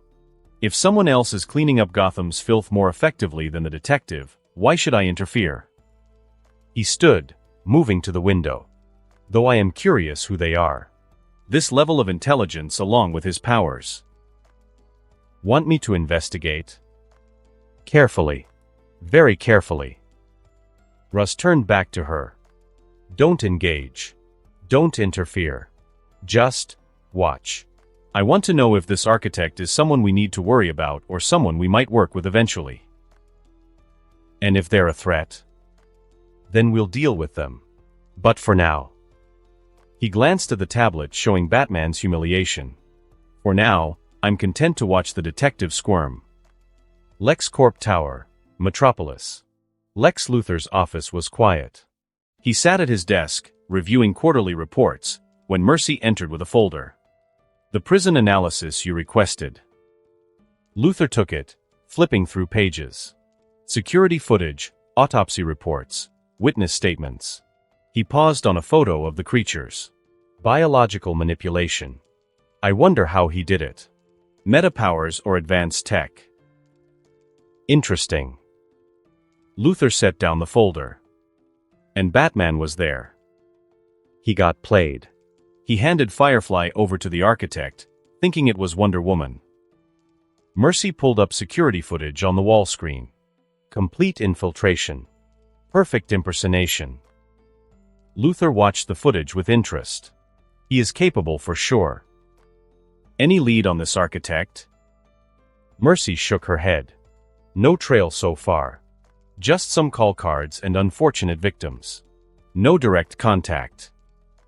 Luthor drummed his fingers on the desk, thinking. Those high up in the military should be hot on their seat right now, don't you think, Mercy? Still, this is good for us. A slight smile crossed Luthor's face. The more the Justice League looks fallible, the easier my next UN proposal goes through. Nothing sells enhanced security measures like watching the world's greatest detective get fooled by a shapeshifter.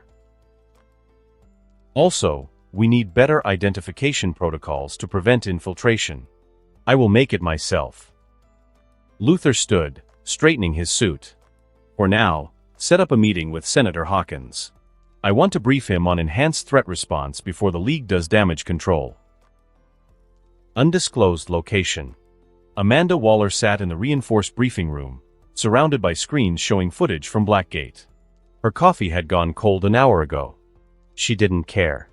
Run the casualty list again, she said. Her analyst pulled up the document. Deaths confirmed, guards, cocoons. Firefly escaped custody and was later found. I know what happened. I want to know why we didn't see it coming. Waller leaned back in her chair. This architect has been operating for months. Bodies piling up. And nobody flagged him as a national security threat until he embarrassed Batman on camera. The analyst shifted uncomfortably. The targets were criminals. Even though he had once massacred some officials, the higher-ups suppressed the news to deny their corruption and incompetence. We don't usually, that's the problem. Waller cut him off. We wait until something's already a crisis before we act. This individual infiltrated a federal facility and killed multiple people, including some government guards. I even got the report that Batman had warned the FBI about this attack, but that stupid FBI agent suppressed it for his promotion.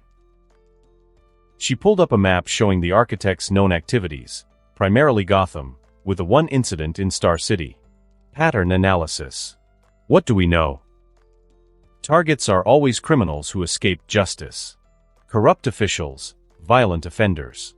The methods are extreme, but there's clear selection criteria. So he's got principles. That makes him predictable. Waller highlighted several cases. I want to set up an initial contact with him. The analyst looked skeptical. You think he'll talk to us? I think he might be useful. Or at least containable if we understand how he operates. She turned back to the screens. But first, we need to know if he's a legitimate threat to our nation or just a very effective vigilante with boundary issues. What's the difference? The difference is whether we try to recruit him or eliminate him. Waller returned to her seat. I will set up a task force. Small, discreet. Their job is to establish contact. And if we find him? We assess. Is he someone we can work with? Someone who can be reasoned with? Or is he a loose cannon who needs to be put down?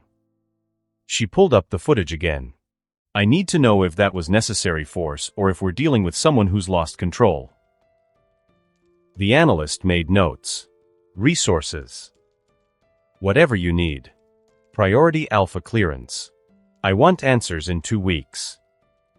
She paused. And keep this quiet. No Justice League involvement. No bat signal. This is our operation. Understood. After the analyst left, Waller sat alone with the footage, watching the carnage play out again. Batman beaten. Federal security compromised. A vigilante operating with impunity. She picked up her phone, dialing a classified number. It's Waller. I need a specialized task force assembled. Intelligence gathering and potential contact operation. She paused, listening. Target designation, the architect. Yes, the Gotham vigilante. Because Batman just proved the Justice League can't handle him, and I'm not waiting to see what he does next.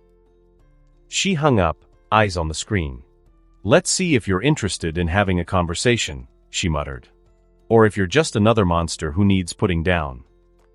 Chapter 90. Closure. Alex knocked on the door of the counseling room. He'd scheduled this follow-up session with Martin 2 weeks after Firefly's very public demise, enough time for the shock to settle into something manageable. Come in, Martin's voice called out from inside. Alex pushed open the door and froze mid-step. Martin sat in the chair by the window, backlit by afternoon sunlight streaming through the blinds. His posture was relaxed, his shoulders were loose and his hands were resting comfortably on the armrests. But what stopped Alex wasn't Martin's demeanor, it was his skin. Unblemished. Whole. Completely normal. The portion of Martin's face, which had been twisted with scar tissue and burned flesh just weeks ago, now showed nothing but healthy skin. Martin, Alex said slowly, closing the door behind him and setting down his notepad. Your face. Martin's hand instinctively moved to his left cheek. His fingers traced where the scars had been. A small smile played at his lips. Yeah. Pretty unbelievable, isn't it? Alex then sat down across from him. What happened? Alex asked, leaning forward as a curious and concerned expression donned his face. Martin reached into his jacket pocket and pulled out a black envelope. The blood-red wax seal was broken, the paper worn from repeated handling. He held it like a sacred relic. The morning after Firefly's death, Martin began, I woke up around dawn. Couldn't sleep much those days anyway. I was sitting on my couch, thinking about Emma, about the home and everything. He paused, turning the envelope over in his hands. This was on my coffee table. Right where I'd left it the night before. Alex's expression remained neutral. The words had changed, Martin continued. Where it had said, when justice fails, judgment comes, it now read, your vengeance is complete. Garfield Lynn's burned as those he burned. The debt is paid. Alex watched Martin's face, noting the way his eyes brightened with the memory. I picked it up, and... Martin's voice cracked slightly. The letters just slid off the paper. Like they were liquid. They moved across my hands, up my arms, and wherever they touched. He gestured to his face, his neck, and the backs of his hands that had also been burned. The pain stopped first. Then the scars just faded. Like watching time reverse. It took maybe 10 minutes, and I was whole again. Did the doctors examine you for what happened? Alex asked. The next day, yeah. I told them everything, figured they'd think I was crazy or in shock, but I didn't care. They ran every test they could think of. Martin shrugged. Nothing foreign in my system. No trace of whatever healed me. The head doctor said maybe it triggered some kind of advanced cellular regeneration, then dissolved once the job was done. She wrote it up as spontaneous recovery with unknown catalytic agent. Basically, medical speak for we have no idea. Alex nodded slowly. And how do you feel about it? The healing, Firefly's death, all of it. Martin was quiet for a long moment, staring at the envelope in his hands. When he looked up, there was something fierce in his eyes, not madness, but conviction. You know what people keep telling me? His tone hardened. All these well-meaning folks, even some of the other counselors here, they keep saying revenge is never the answer. That it won't bring Emma back. That I need to forgive and move on for my own peace. He barked out a harsh laugh. Some guy at the support group actually quoted some Buddhist bullshit about how holding on to anger is like drinking poison and expecting the other person to die. And what do you think about that? Alex asked quietly. I think it's bullshit, Martin said flatly. Complete and utter bullshit that people tell themselves to feel morally superior. You want to know the truth, Alex? The real, honest truth. Alex nodded. Revenge felt good, Martin said, his voice unapologetic. When I saw the news about what happened to Firefly, I pictured how he could have died screaming, burning like all those people he murdered. I felt satisfaction. Not guilt. Not emptiness. Not some hollow victory. I felt good. Emma's still gone. All the people he killed are still dead. But the thing that killed them suffered and died, and knowing that makes it easier to breathe. Martin leaned forward. People who say revenge doesn't help have never had someone they love burned alive in front of them. They've never watched a monster walk free because the law let them. The architect gave me something the society never could, actual justice. And I'm not going to apologize for being grateful. Alex studied Martin's face. The change was clear. The haunted Mun from their first sessions was gone. This wasn't a Mun consumed by vengeance or eaten alive by trauma. This was someone who had found closure in the only way that felt real to him. I'm not going to tell you how to feel, Alex said carefully. Trauma responses are deeply personal. If Firefly's death brought you peace, then that's your truth. The question is, where do you go from here? Martin's intensity softened. He looked down at the envelope again, then set it gently on the table between them. Forward, he said simply. I am planning to leave Gotham, somewhere quieter, maybe near the coast. I think I'm going to do that. Then I will honor what we wanted together. He managed a small, sad smile. Can't stay here anyway.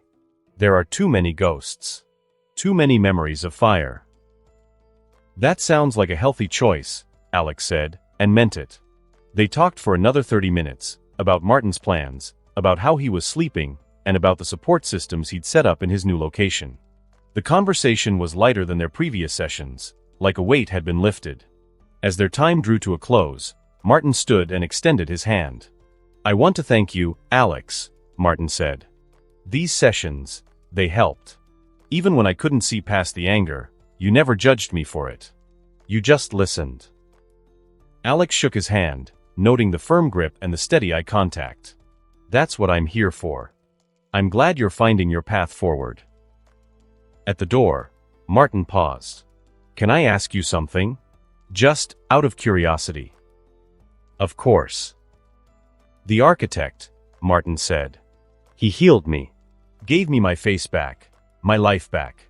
And I've read about some of his other cases, the Dolatrons he saved, the victims he rescued. But Martin's brow furrowed. If he can do that, if he has that kind of power to heal people, why doesn't he save cancer patients? Kids with terminal illnesses? Why use that gift only for revenge? The question hung in the air between them. Alex was quiet for a moment, then offered a small smile. Maybe that's not who he is.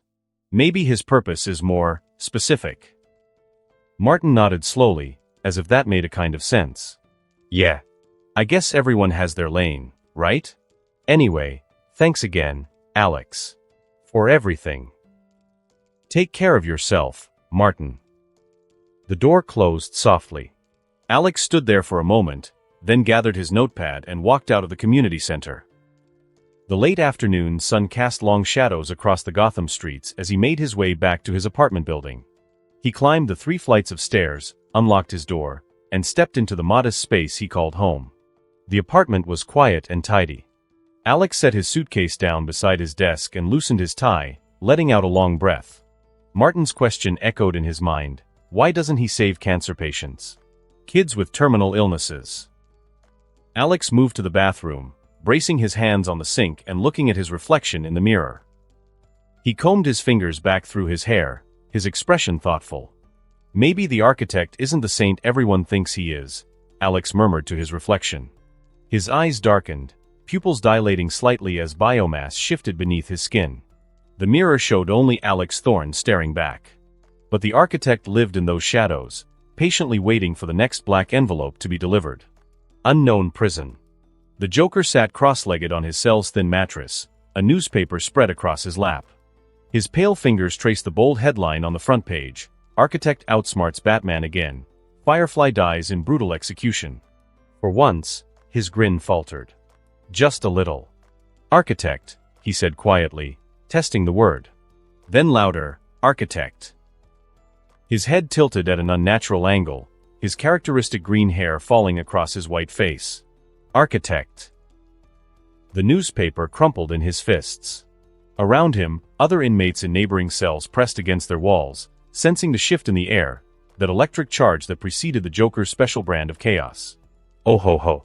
Looks like someone's been freelancing, he muttered, pacing now. Playing judge, jury, and cremator, huh? In my city. And he's also stealing my headlines. And my quality time with Batman. His voice cracked into a giggle, the sound bubbling up until it became a full-blown. He threw his head back. Ha ha ha. Ha ha ha. Ha ha ha. Chapter 91, The Disciple. Arkham Asylum, Psychiatric Evaluation Room 3. Dr. Helena Smith reviewed the file in front of her for the third time, though she'd practically memorized its contents years ago. 20 years of documentation, psychological evaluations, incident reports, and medication logs, all chronicling the life of patient 2847, Cornelia Stirk. The board is reviewing your case today, she said, looking across the table at the man who sat with perfect posture with his hands folded neatly in his lap. After 2 decades, they're finally considering your petition for release. Cornelia Stirk was 36 years old, though his appearance suggested otherwise. His face was gaunt, his skin pale from years of limited sunlight, and had sharp cheekbones, which further highlighted his hollow cheeks. His eyes were an unusual gray, not quite silver, not quite storm cloud dark, and they watched the doctor with an unsettling intensity. He'd been a model patient for the last 8 years. Before that, well, the file told a different story. I appreciate your advocacy, Dr. Smith, Cornelia said with a small smile. I know my early years here were challenging. Challenging was putting it mildly. Stirk had been admitted at 16 after attempting to murder a classmate. The victim had survived only because a teacher interrupted. During the arrest, Stirk had been almost catatonic, muttering about needing it and the hunger in my head and they taste so good when they're afraid. Stirk later clarified he had been trying to consume his fear. The initial diagnosis had been schizophrenia with violent ideation. But as the months passed and the evaluations continued, a clearer picture emerged: severe hypothalamic disorder resulting in critical neurotransmitter deficiencies. His brain chemistry was fundamentally broken, driving compulsions he couldn't control and perceptions that didn't align with reality. For the first 12 years, Stirk had been a nightmare patient. Violent outbursts. Self-harm. 3 attempted escapes. He'd attacked orderlies, threatened doctors, and spent more time in isolation than in the general population. The medication cocktail required to keep him stable would have sedated a horse. Then, around year 13, something changed. Stirk became compliant. Cooperative. He participated in therapy, took his medications without resistance, and showed genuine progress in managing his condition. By year 15, he was helping other patients, volunteering in the asylum library, and demonstrating the kind of rehabilitation that made psychiatric careers. Dr. Smith had been his primary therapist for the last 7 years, and she'd watched his transformation with pride and relief. Stirk was living proof that even the most damaged minds could heal with proper treatment and time. Your medication regimen has been stable for 6 years, she continued, making notes. Your behavioral record is exemplary. You've completed anger management, cognitive behavioral therapy, and social reintegration courses. She looked up.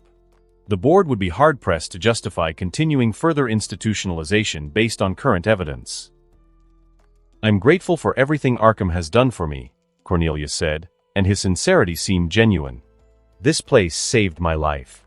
Without the structure, the treatment, the care, I would have destroyed myself and others. Dr. Smith nodded. This was precisely the kind of insight that she wanted from her patients, acknowledging past dangers while having a stable mind. It indicated recovery. There will be conditions, of course, she said. We will have mandatory outpatient therapy, regular medication monitoring, GPS tracking for the first year. Any violation results in immediate recommitment. I understand completely, Cornelius replied. I welcome the oversight. I know I'll need support as I transition back to society. They talked for another 40 minutes, standard evaluation protocol covering everything from daily living skills to stress management to social support systems. Sturck answered every question perfectly. As the session ended, Dr. Smith stood and extended her hand. The board meets in 5 hours. I'll be recommending your release with conditions. I think you're ready, Cornelius. Thank you, Dr. Smith, for believing in me when I couldn't believe in myself. She smiled. Just promise me you'll take care of yourself out there. The world outside these walls can be overwhelming. I promise, Cornelius said. Arkham Asylum, patient common room, 3 hours later. Cornelius sat in his usual spot by the reinforced windows with a newspaper spread across the table in front of him. The Gotham Gazette's headline screamed in bold print, "The Architect's Reign of Terror Continues, Firefly Executed, Batman Deceived."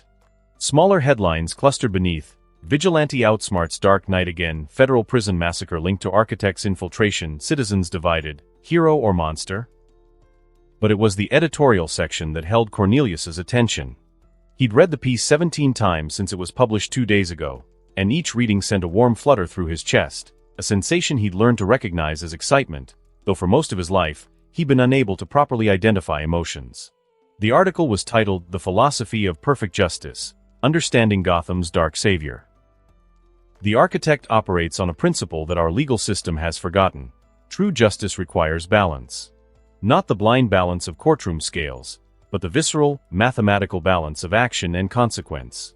When Garfield Lynns burned innocent people alive, the system gave him a cell and 3 meals a day. The architect gave him fire. Equal measure. Perfect symmetry. This is not chaos.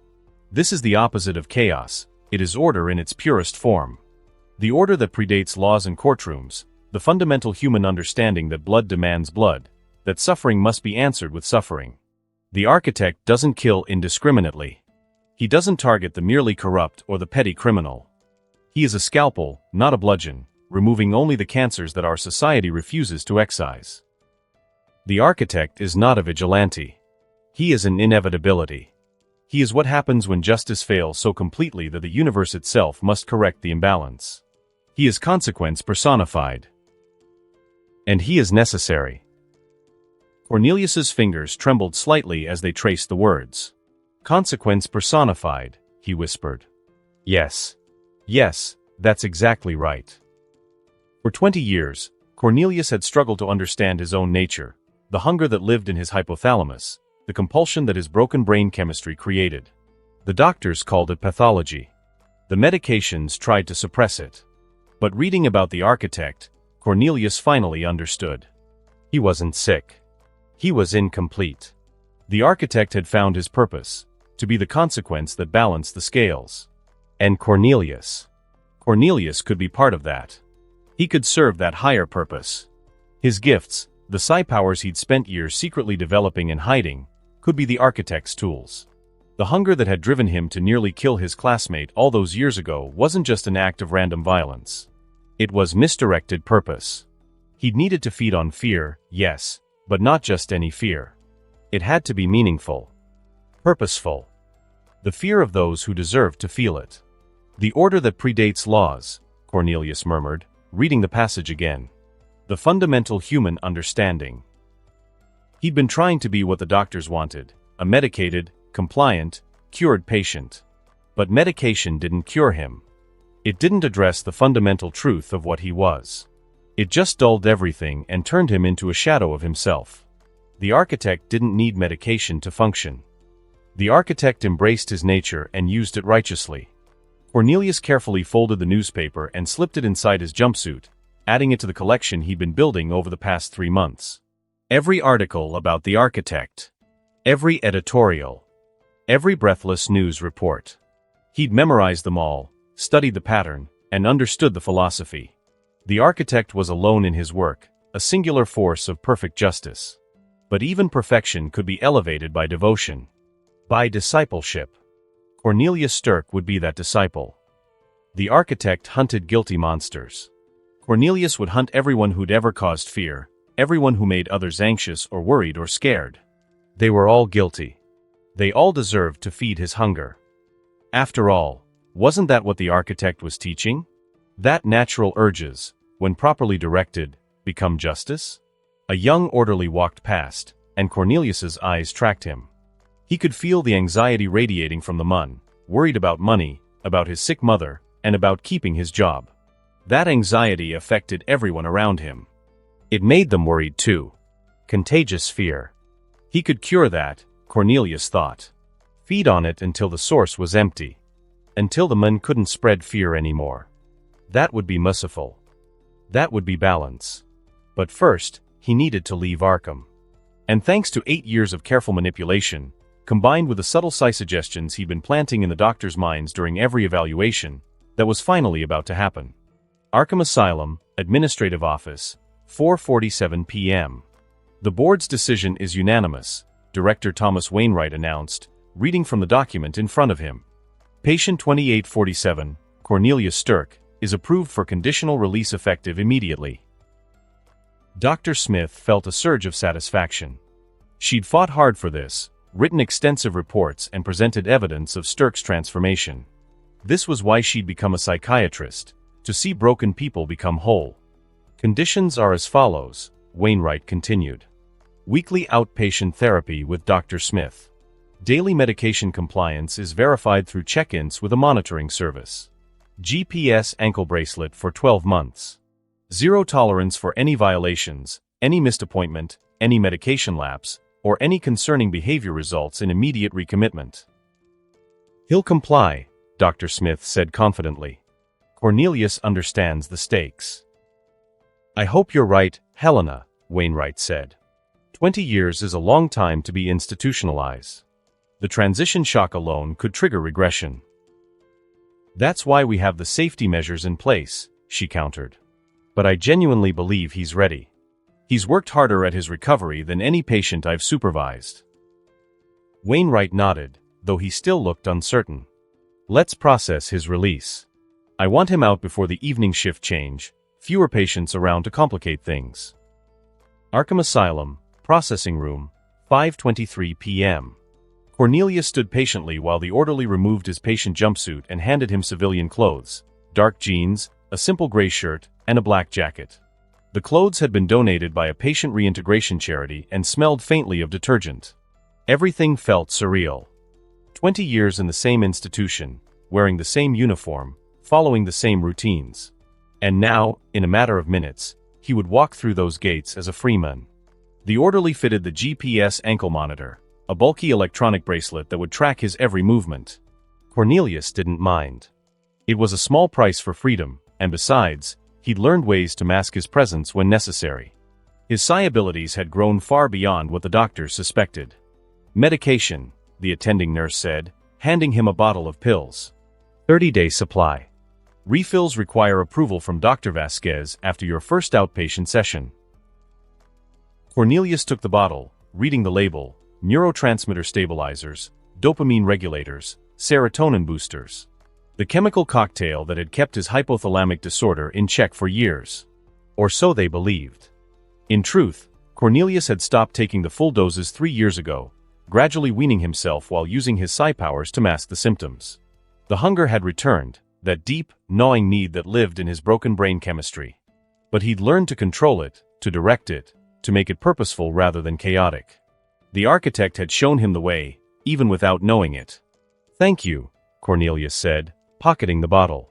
Dr. Smith appeared in the doorway, smiling. Ready. More than ready, he replied honestly. They walked together through Arkham's corridors, past the maximum security wing where he had been a frequent visitor in his early years, past the treatment rooms where Cornelius had spent countless hours strapped to tables while doctors adjusted his medications, past the isolation cells where he'd screamed away the worst years of his youth. The main entrance loomed ahead, reinforced steel doors, security checkpoints, and the final barrier between the locked-up life and the world beyond. Remember, Dr. Smith said as they reached the last checkpoint, call me if you need anything. Day or night. You have my direct number. I will, Cornelius promised. Thank you, Doctor, for everything. She hugged him lightly. Go live your life, Cornelius. Be the person you've worked so hard to become. I will, he thought. Just not the person you think I've become. The security guard checked his release papers one final time, then nodded. The heavy door unlocked with a metallic clunk that reverberated through Cornelius's chest. He stepped through. The outside air was refreshing, a cool evening breeze, the scent of rain on concrete, and the distant sounds of traffic and city life. Gotham sprawled before him, dark and sprawling and full of shadows where men like the architect did the work that heroes refused to do. Cornelius walked down the long driveway toward Arkham's main gate slowly. He reached the gates, tall iron barriers topped with razor wire, a final reminder of what he was leaving behind. The guard booth's automated system scanned his release chip, and the gates slowly swung open. Cornelius Stirk stepped through onto the public sidewalk. For the first time in 20 years, he was free. A slow smile spread across his gaunt face. The scales must balance, he whispered to himself, watching the evening shadows stretch across the street. And I will help them balance. He pulled out the folded newspaper from his jacket pocket, looking at the architect's headline one more time. Then he carefully refolded it and tucked it away, a sacred text against his heart. Cornelius turned north, toward the city proper, where millions of people lived their lives creating and spreading fear without consequence. Worried parents, anxious teachers, stressed workers, frightened children. All of them are carriers. All of them are guilty in his broken logic. The hunger stirred in his hypothalamus, 20 years of chemical suppression finally lifting, allowing his pathology to emerge fully formed and rationalized.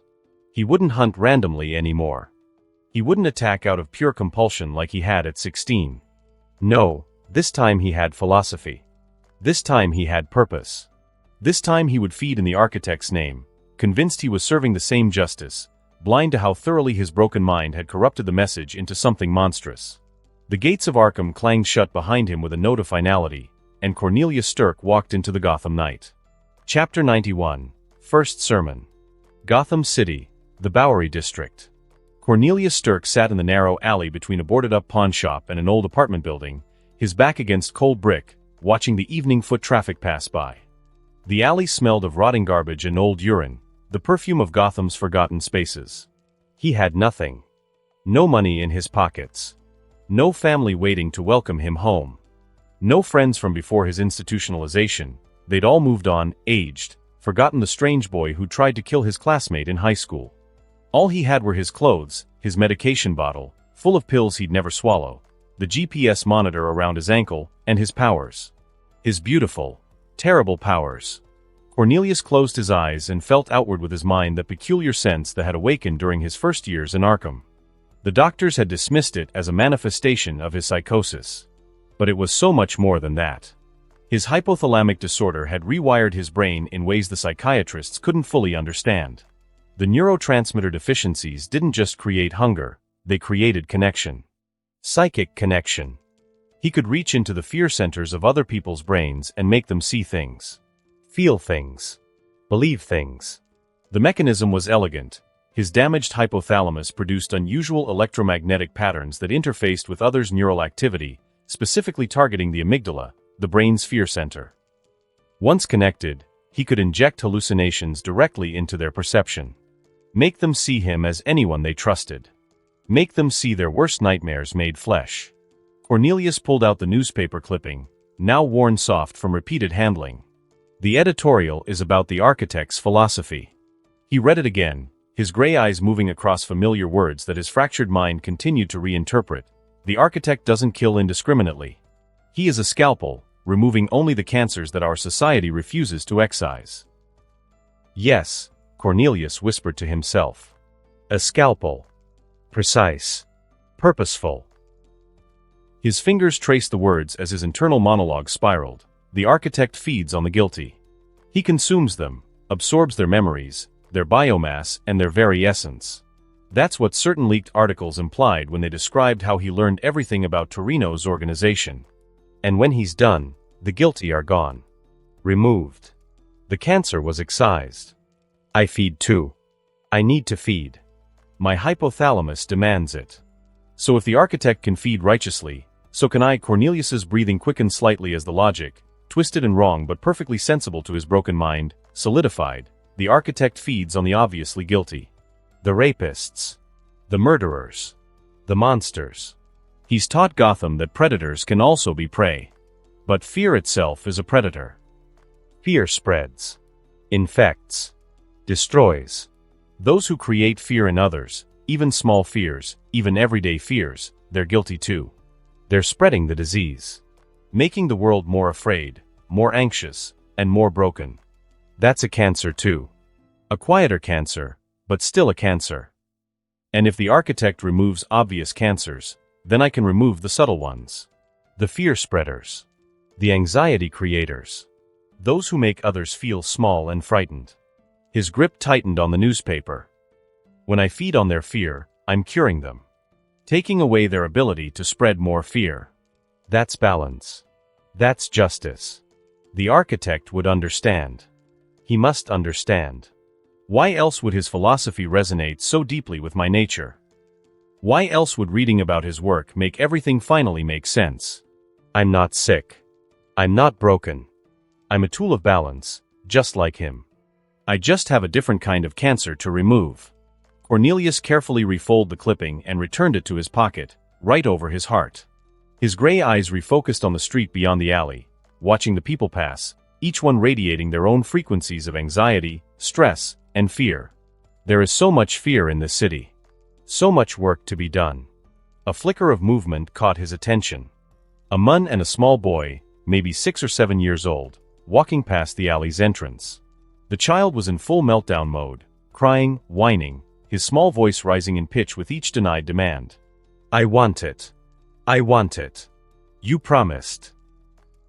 The boy's face was red and tears streamed down his cheeks. He pointed frantically back toward a toy store they must have passed. You said if I was good. You said. The man, the boy's father, based on their similar features, looked exhausted. His shoulders were slumped and his jaw tight with frustration. Tommy, we talked about this. Not today. Maybe next week. And no. Now. I want it now. Tommy planted his feet on the sidewalk, refusing to move. I hate you. You're a liar. Other pedestrians gave them wide berth, that universal urban instinct to avoid someone else's family drama. The father's patience snapped. He grabbed Tommy's arm firmly and raised his voice. Enough. We're going home. Now. Not another word, Thomas. Not one word. The boy's face transformed instantly. The red-faced rage crumpled into fear. His eyes went wide, his mouth hanging open in a swallow of shock.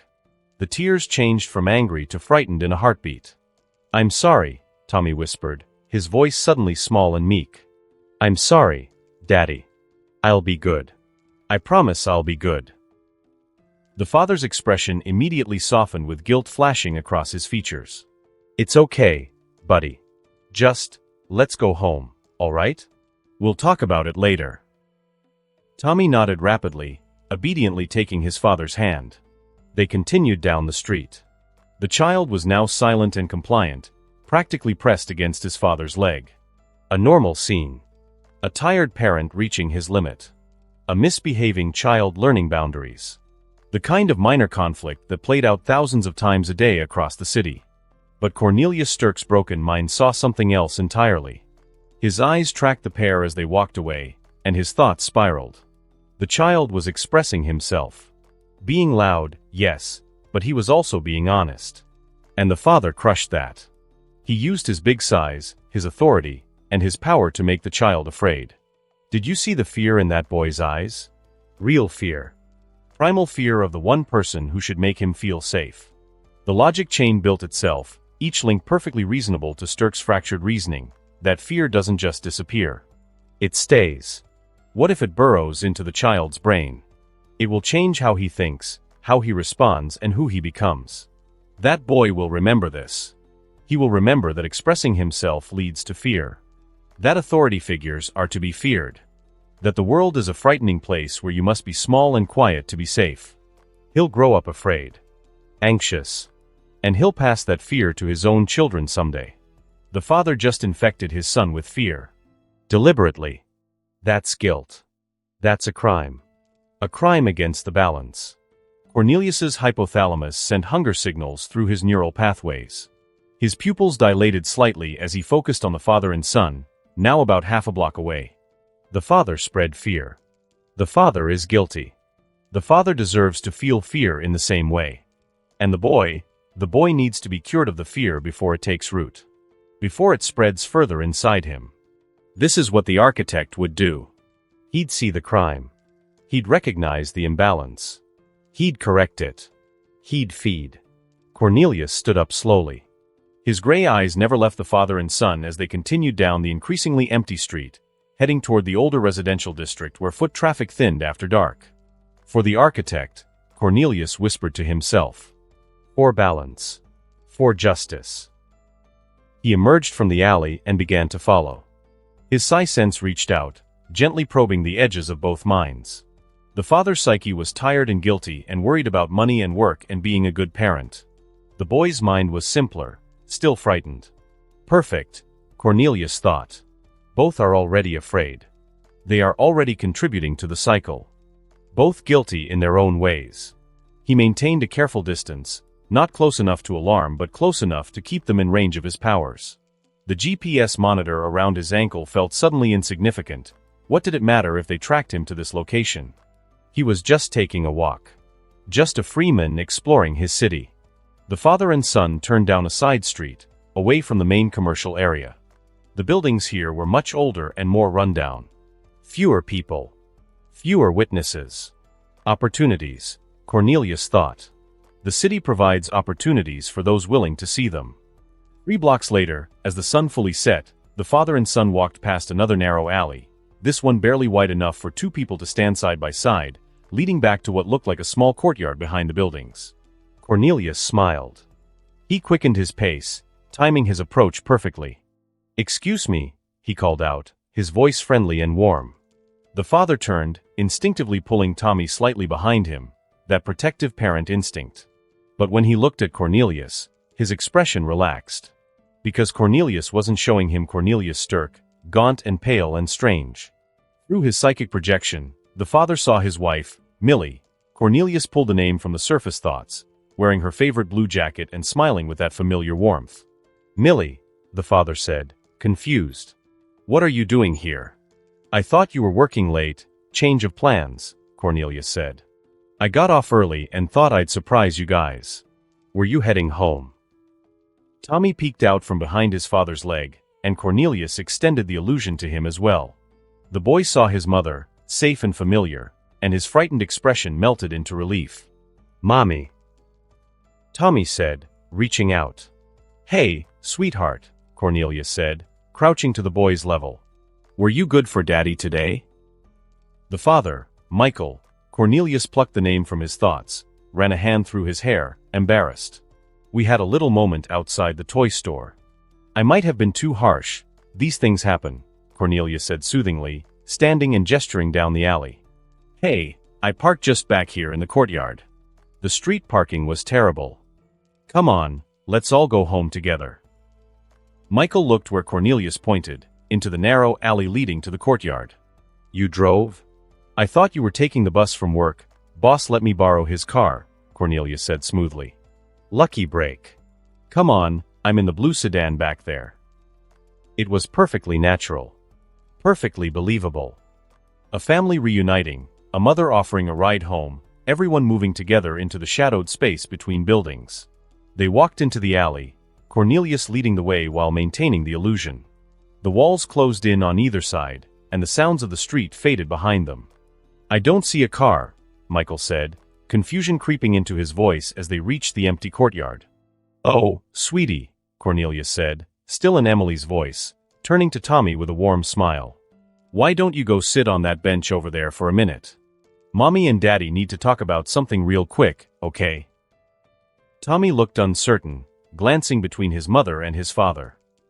"It's okay, buddy," Michael said, still in confusion. "Just wait right there where we can see you." "Okay," Tommy said quietly, walking over to a weathered bench near the courtyard's far wall, maybe 20 feet away. He sat down, swinging his legs, watching his parents. The moment the boy was seated and his attention drifted slightly, Cornelius stepped directly behind Michael and wrapped his arms around the man's neck in a chokehold. "What?" Michael gasped, his hands flying up to claw at the arms around his throat. "Tommy," sitting on the bench 20 feet away, saw his mother hugging his father, both of them with their backs partially turned. Michael thrashed, trying to break free, his face reddening as oxygen was cut off from his brain. His legs kicked, his body twisted, but Cornelius held firm with surprising strength. "Shoo," Cornelius whispered directly into his ear. "You spread fear, Michael. You infected your son. Now you pay the price."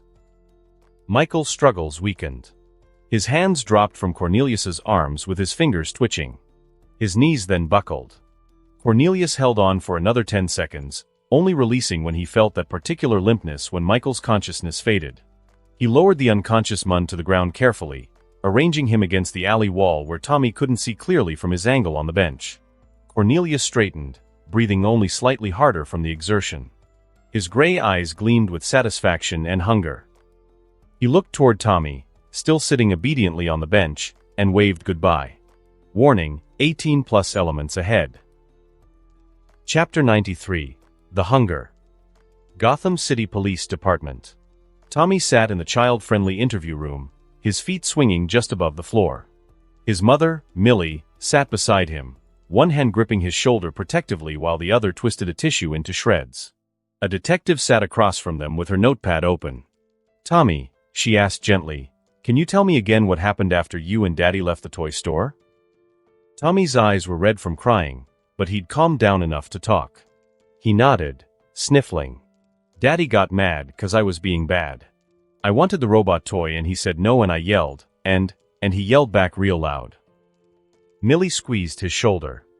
"It's okay, baby. Just tell her what happened next." "We walked for a while," Tommy continued, his voice small. "Then Mommy came." The detective glanced at Millie, who shook her head firmly. "I was at work all evening," Millie said. "I never left the office. My supervisor can confirm it. I have badge logs, I understand, Mrs. Michael," she said. "Tommy, you saw Mommy on the street?" "Aha. She said she got off work early and wanted to surprise us. She said her boss let her borrow a car and it was parked in the alley." Tommy's brow furrowed, looking slightly confused. "She looked just like Mommy. She sounded like Mommy." Millie's hand went to her mouth, fresh tears spilling down her cheeks. "What happened in the alley, Tommy?" the detective asked. "Mommy said to sit on the bench while she and Daddy talked. So I did. I sat there and waited." His voice cracked. "They were talking but I couldn't hear what they said. Then Mommy turned around and said Daddy and Mommy had to go do something real quick and asked me to wait." "How long did you wait?" Tommy shrugged. "I don't know. A long time. Then a policeman found us and asked why I was there and he said it wasn't safe and he'd take me home." Millie then spoke up. "The officer, he called me. He said Tommy was found alone in a courtyard off Haverford Street, confused and asking for his father. When I got there and Tommy told me Michael had gone with me." She shook her head. "I knew something was terribly wrong. I was never there because I never left work." "We have your badge logs and your supervisor's statement," the detective confirmed. "You were at Gotham General's administrative offices. Security footage confirms it." "Then who did Tommy see?" Millie's voice rose with hysteria creeping in. "Who took my husband?" The detective's phone buzzed before she could answer. She glanced at the screen, then stood abruptly. "Excuse me one moment." She stepped out of the interview room and answered the call. "Detective, I am calling from the 3rd Precinct. We got a report from a homeless man about 30 minutes ago.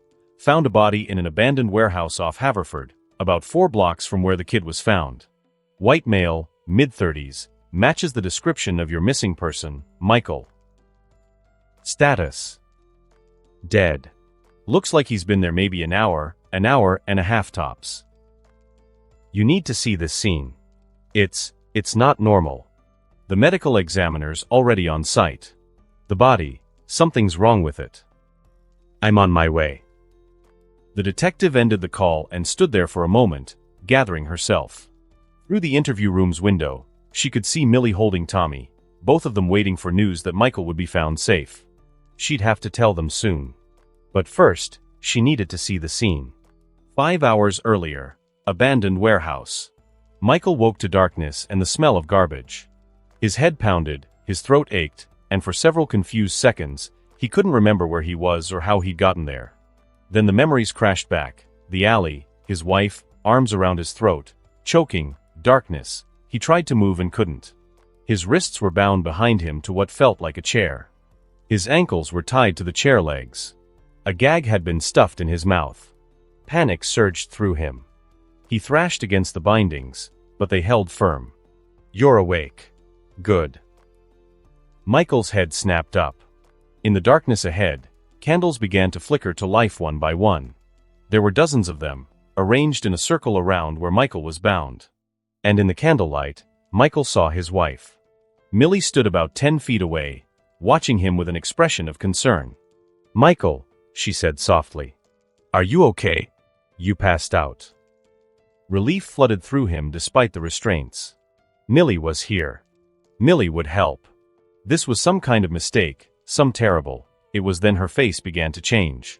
It was horrible, like watching a mask melt. Millie's features rippled and shifted. Her nose elongated slightly. Her cheeks hollowed. Her eyes changed from warm brown to cold gray. Her hair darkened and thinned. Within seconds, Millie was gone. In her place stood a gaunt, bald man with pale skin stretched tight over sharp bones. His gray eyes gleamed in the candlelight. He wore simple dark clothes, and in his right hand, he held a knife. Michael screamed against the gag, thrashing violently against his bonds. But the sound was useless in this empty warehouse. "There it is," he whispered. "That first breath of fear. I can smell it from here." He took a step closer, the knife hanging loosely at his side. "What do I want from you, Michael?" Cornelius asked softly. "Why? Why you? Why this?" He gestured at the candles, the restraints, and the theatrical staging of it all. "These are good questions." He circled slowly around Michael's chair, staying just out of reach. "There are many things I might want from you, sir. Many, many things. For instance, your ear." He pointed the knife at Michael's left ear. "Yes. I might want to slice it off, Michael. Cut it free from your skull, smother it with mayonnaise, and serve it to you on toast." On toast, Michael. Can you imagine? Your own ear on toast. Michael's breathing came in rapid gasps through his nose, his chest heaving and sweat pouring down his face. Or. Cornelius spun around, his gray eyes wide. "Maybe it's your nose I want. That fine blob of facial flesh sitting there on your face like a little mountain of cartilage and skin. Yes, your nose. I could take that instead." He moved closer, close enough that Michael could see the candlelight reflecting in those empty gray eyes. "But no," Cornelius said, his voice dropping to something more serious. "No, what I really want from you is much more." He crouched down so he was at eye level with Michael. "You scared your son today, Michael. Do you remember? Outside the toy store. You grabbed his arm and you raised your voice and you made that little boy, your little boy, feel afraid of you. Afraid of the one person who should make him feel safe." Cornelius stood, beginning to pace back and forth. "The architect taught me something, Michael. He taught me that those who spread suffering must be stopped.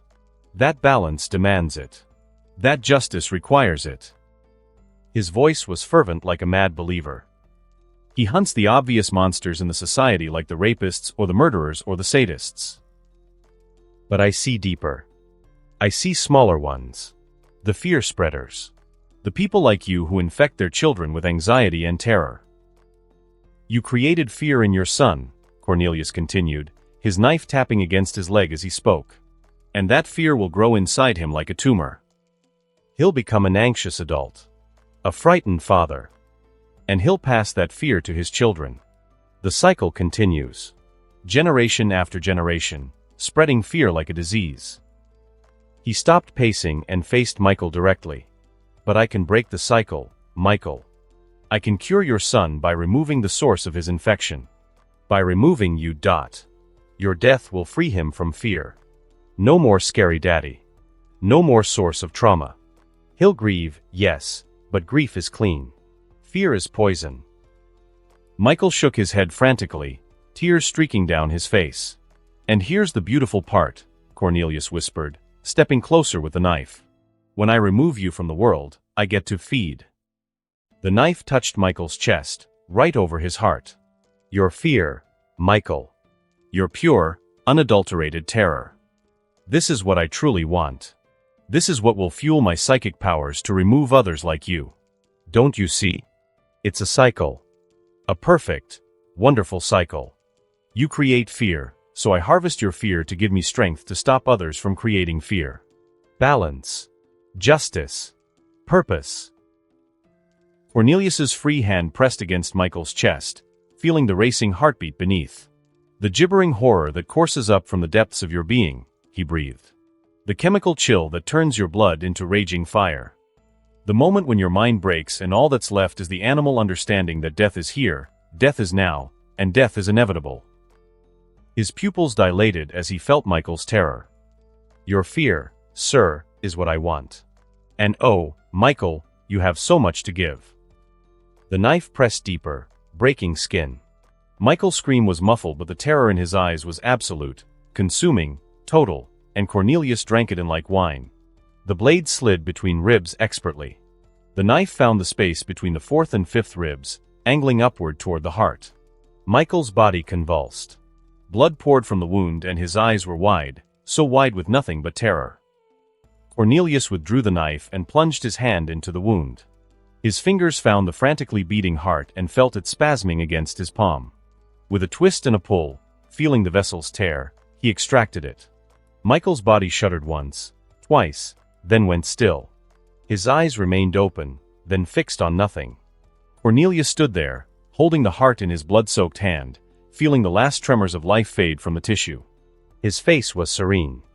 "Thank you," he whispered to the corpse. "Thank you for your fear. Thank you for your purpose." The heart stopped moving.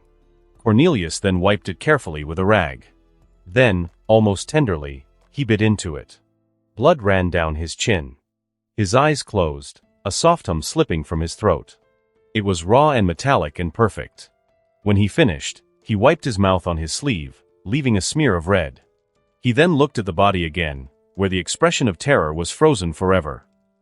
"Wonderful," he said softly. Then he blew out the candles one by one and walked into the dark, the taste of fear still warm on his tongue.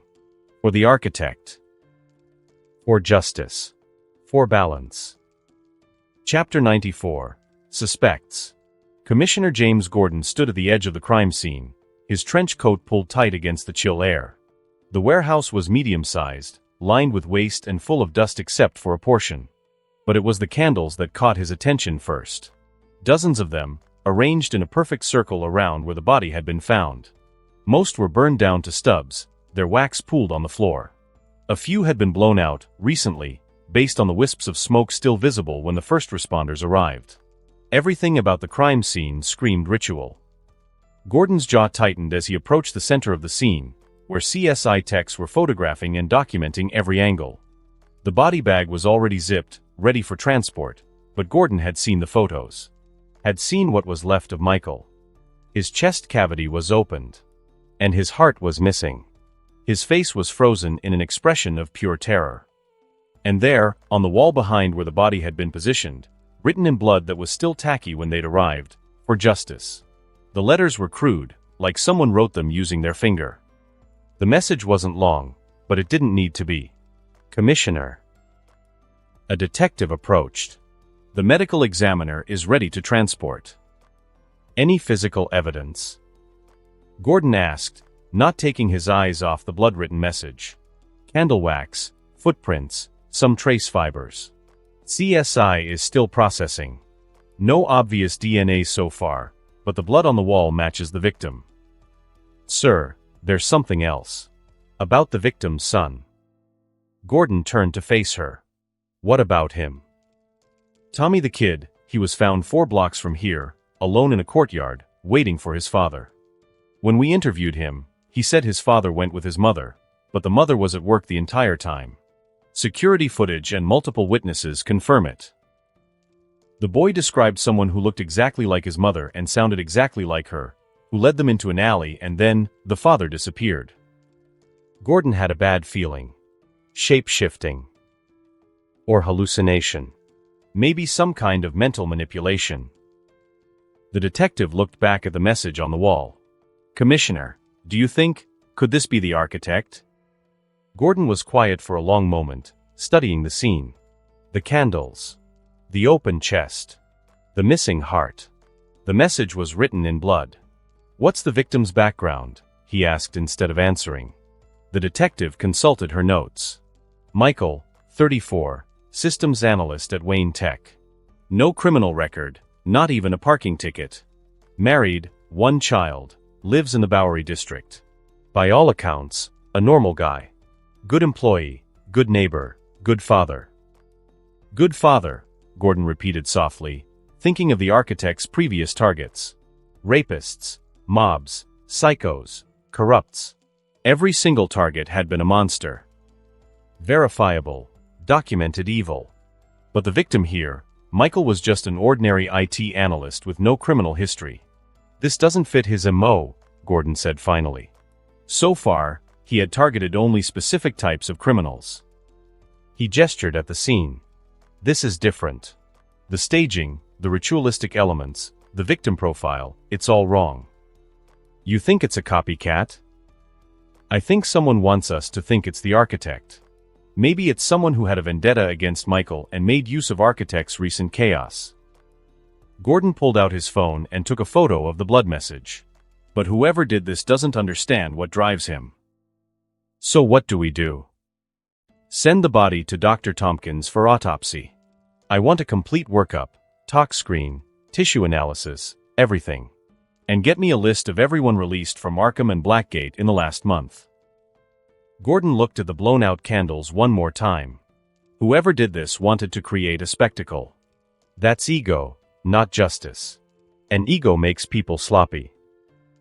Gotham City Medical Examiner's Office. Dr. Leslie Tompkins pulled off her latex gloves with a snap and dropped them in the biohazard bin.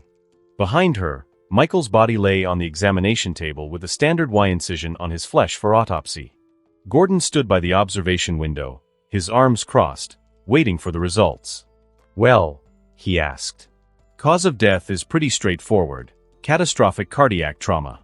The heart was removed while he was still alive, based on blood spatter patterns and the damage to surrounding tissue." Leslie moved to the light box where X-rays were displayed.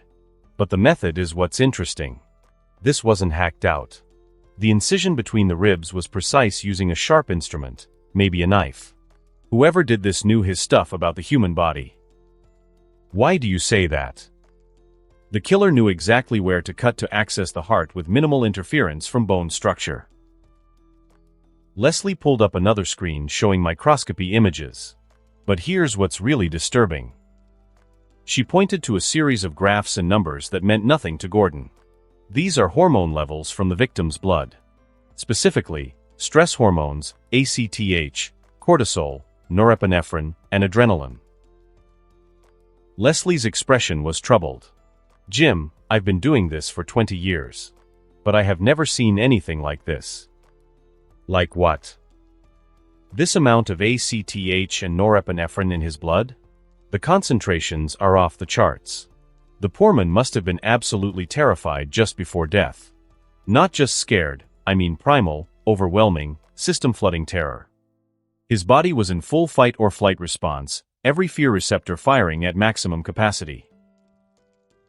Gordon moved closer to look at the numbers, though they still didn't mean much to him. Could that be from having his heart cut out? That would cause pain responses and shock responses, but not this specific hormone profile. This is pure fear, Jim. Sustained, intense psychological terror that lasted long enough to completely saturate his system. Leslie met his eyes. Whatever this man saw or experienced before he died, it broke something in his brain. His fear response was pushed beyond what should be normally possible. Gordon was quiet, processing. Terrified of what, exactly? That's what I can't tell you. There's no evidence of torture beyond the final wound.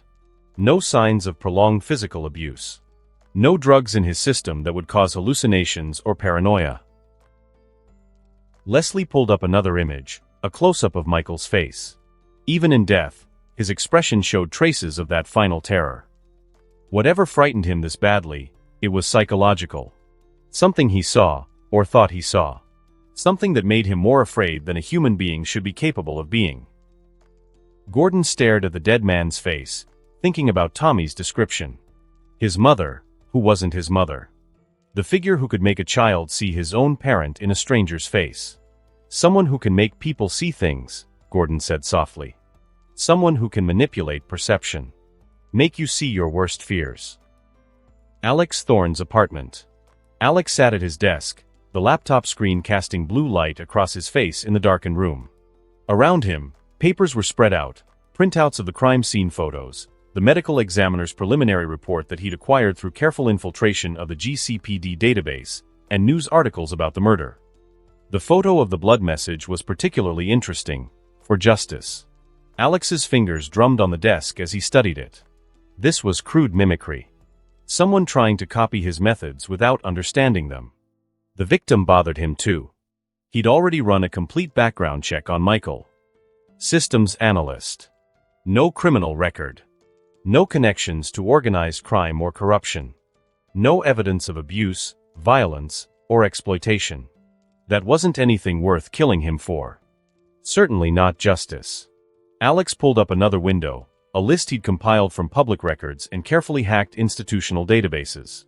Recent releases and escapees from Gotham's various correctional and psychiatric facilities. If this killer hadn't come from outside the city, they'd likely have come from inside one of these institutions. The list was longer than he'd hoped. Ronald Dillion. Cornelius Stirk. Jackson Pressey. Irving. The list continued, 7 names in total. Everyone with their own unique histories of violence, mental illness, or both. Alex leaned back in his chair, his expression thoughtful. How many of these people are really treated? How many just learned to act the part and to say the right things to convince doctors and parole boards that they'd changed? The question was rhetorical. He knew the answer from his psychology studies, from his own experience manipulating perception. People could fake recovery. They could hide their true nature behind masks of compliance and cooperation. And if one of them had decided to kill in his name, using his philosophy as justification for their own pathology, he'd built something with the architect persona, a specific kind of justice, brutal but purposeful. If someone was perverting that, using it as an excuse for random killing, they needed to be stopped. And if any of these people are still the monsters they pretended to recover from, they need to be removed anyway. His eyes went back to the top of the list. Ronald Dillion, the hooker, released last week from Blackgate Penitentiary. Served 15 years. Original conviction, 4 counts of first-degree murder of police officers. Alex clicked on the file, pulling up the details. Ronald Dillion, age 43. In 2010, during a drug raid gone wrong, Dillion had murdered 4 police officers with a fire axe. The brutality of the killings had shocked even Gotham's jaded population. He'd been sentenced to life without parole, but a technicality in the arrest procedure had gotten his sentence reduced on appeal. With good behavior and a psychiatric evaluation claiming rehabilitation, he was released last week. He hacked 4 policemen to death with an axe, and now he was free. Alex's fingers hovered over the keyboard, already pulling up current addresses, known associates, and tracking data. Guess I'll start with Ronald Dillion, aka the Hooker. Let's see how good your rehabilitation was. Chapter 95, False Leads and True Monsters. Gotham City, some old apartment. The apartment smelled of stale cigarettes, rotting takeout, and alcohol. Water stains spread across the ceiling and a single overhead bulb flickered intermittently. Ronald Dillion, the Hooker, though he'd earned that nickname from his weapon of choice, not his profession, sat sprawled on a sagging couch. His prosthetic right arm, fitted with a curved hook where his hand should have been, rested on the armrest. Across from him, his new friend Dave counted money on a coffee table scarred with cigarette burns and knife marks. Bills were spread out in neat piles, 20s, 10s, 5s, and a disappointing number of 1s. "We ain't done bad," Dave said, licking his thumb as he counted. "Must be $1,000 here, easy." "Big deal," Ronald said, scratching his stubbled jaw with the curve of his hook. "I'll tell you, Dave, it's goddamn pathetic when guys like us are reduced to robbing orphanages at gunpoint. Orphanages, for heaven's sake. What's next? Stealing wheelchairs from cripples? Taking candy from babies? Dave shrugged, unbothered. Money's money, mun. He finished counting and leaned back. $8,043. Not bad for an hour's work. This'll keep us going for a couple days, maybe a week if we're smart. A week. Ronald laughed bitterly. 15 years I sat in that cage, and I get out to live like a rat on scraps. You know what the real joke is? The economy's so shit, even the crime doesn't pay anymore. How's getting out of that shithole faring you anyway? Dave asked, lighting a cigarette and tossing the pack to Ronald. Ronald caught it with his good hand, extracted a cigarette and lit it with a cheap plastic lighter. He took a long drag, held it, then exhaled slowly. That place was a nightmare, he said. Shit cell. Shitty food. Shit people. He took another drag. Past is past. Mun. I don't even want to think about that place. I ain't returning to that shithole ever again. Egg. You just had to ruin the mood by reminding me of it. Damn it. You know what I want now. What? The touch of a woman. Ronald's eyes looked hungry. 15 years, Dave. 15 years without soft skin, without curves, without that damn warmth. You ever go that long without it? It makes you crazy. Dave grinned knowingly. So hire a prostitute, man. There's a corner 3 blocks from here where they line up after dark. $40 for a half hour, $60 for the full treatment. Ronald made a dismissive sound, waving his hook in a gesture of contempt. Nah. Those worn-out streetwalkers? They've been used more times than a subway turnstile. I need something fresh, Dave. Something that hasn't been passed around like a joint at a party. Fresh costs more. I don't want to pay. Ronald's smile slowly twisted. Remember that girl at the orphanage? The young one who hid behind that fat nun? 16, maybe 17.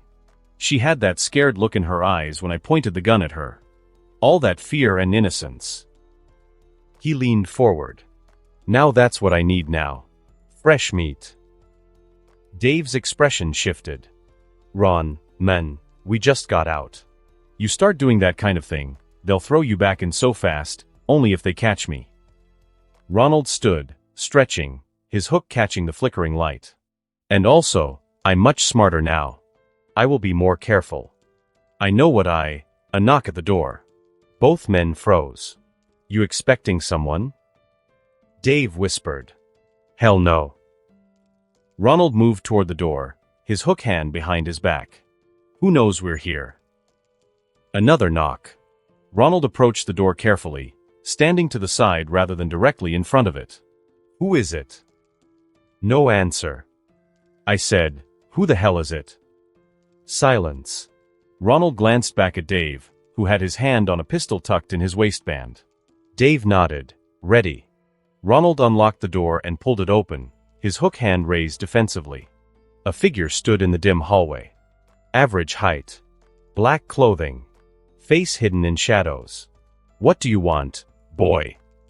Ronald asked, trying to sound threatening. He scratched his chin with his hook, trying to intimidate by showing off his metal arm. You lost? Looking for someone?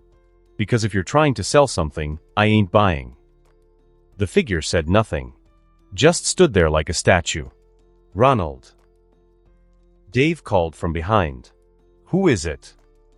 Some punk who won't talk, Ronald said with some irritation. He turned his head slightly toward Dave. Kid's just standing there like the architect moved. One moment he was in the hallway, the next he was inside the apartment. His hands twisted into razor-sharp biomass claws and plunged into Ronald Dillion's midsection. Ronald's eyes went wide. His mouth opened to scream but only blood emerged. The architect lifted him above the head effortlessly with the claws still sunk deep into flesh and organs. Ronald's feet dangled above and his hook hand twitched uselessly. Then the architect pulled his arms apart. Blood sprayed across the walls in spurts as Ronald Dillion was literally ripped in half at the waist. His upper body fell to the left, his lower body to the right, and his intestines spilled across the filthy carpet. But the body didn't stay separate. The biomass that was the architect flowed forward, tendrils extending from his form to wrap around the corpse. In seconds, Ronald Dillion's remains were being absorbed, pulled into the architect's body, consumed, and broken down into raw material and memory. Dave screamed. He yanked out his pistol, hands shaking so badly he nearly dropped it, and fired 3 times. The bullets hit the architect's back, punching through the black clothing. But instead of blood, there was only the brief flash of biomass closing over the wounds, healing instantly. The architect turned toward Dave. "Please," Dave managed. The architect's arm extended, biomass forming a blade that crossed the distance between them in a heartbeat. It punched through Dave's throat and out the back of his neck, severing the spinal cord. Dave dropped like a puppet with cut strings, dead before he hit the floor. The architect retracted the blade and his hands morphed into tendrils, which swept across the room and the corpse. When he was done, nothing remained of the 2 former occupants. Not the copycat. Still scum. Gotham City, Dr. Helena's home. Commissioner Gordon stood in the doorway of what had once been a wonderfully decorated living room. Now it was a nightmare rendered in blood and candlelight. Dr. Helena hung upside down from a ceiling beam, suspended by ropes wrapped around her ankles. Her chest had been opened, not surgically like Michael Harris, but torn, as if something had simply ripped through flesh and bone to get at what was inside. Her face, visible despite the inverted position, was frozen in an expression of absolute terror. Her eyes were still open, still staring at whatever horror she'd seen before death. Around her body, arranged in that now familiar circle, were dozens of burned-out candles. Their wax had pooled on the hardwood floor, mixing with blood. And on the wall, written in blood that had dripped down in slow rivulets, "For justice. Commissioner." Gordon turned to see Robin standing at the entrance to the living room. The young vigilante wore his full costume, the red and yellow a sharp contrast to the horror of the crime scene. His expression behind the domino mask was grim. "Robin," Gordon acknowledged. "Where's Batman?" "I am working separately from Batman for a bit," Tim said in a neutral voice. "Needed some time to process some things." Gordon nodded slowly. "Fair enough," Gordon said simply, not pushing. "We could use your help anyway." Tim approached the crime scene carefully. "What do we know?" Victim is Dr. Helena Smith, a psychiatrist at Arkham Asylum. She was the primary therapist for several recently released patients. Gordon pulled out his tablet, showing Tim the list. "We were working through suspects for the copycat killings. Got lucky, or unlucky, on the first name. Cornelia Stirk. Lucky. Lucky to confirm the suspect at the first try. Unlucky to prevent her death. We came here to question her about Cornelia Stirk. He was one of her patients, released recently." Tim's eyes narrowed behind his mask.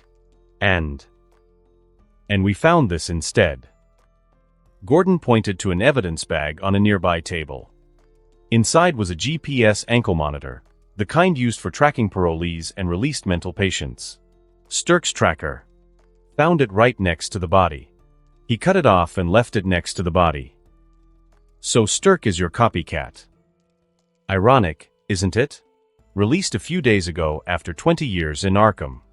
His therapist, the woman who advocated for his release, who believed in his rehabilitation, who fought for him to get a second chance, is his second victim."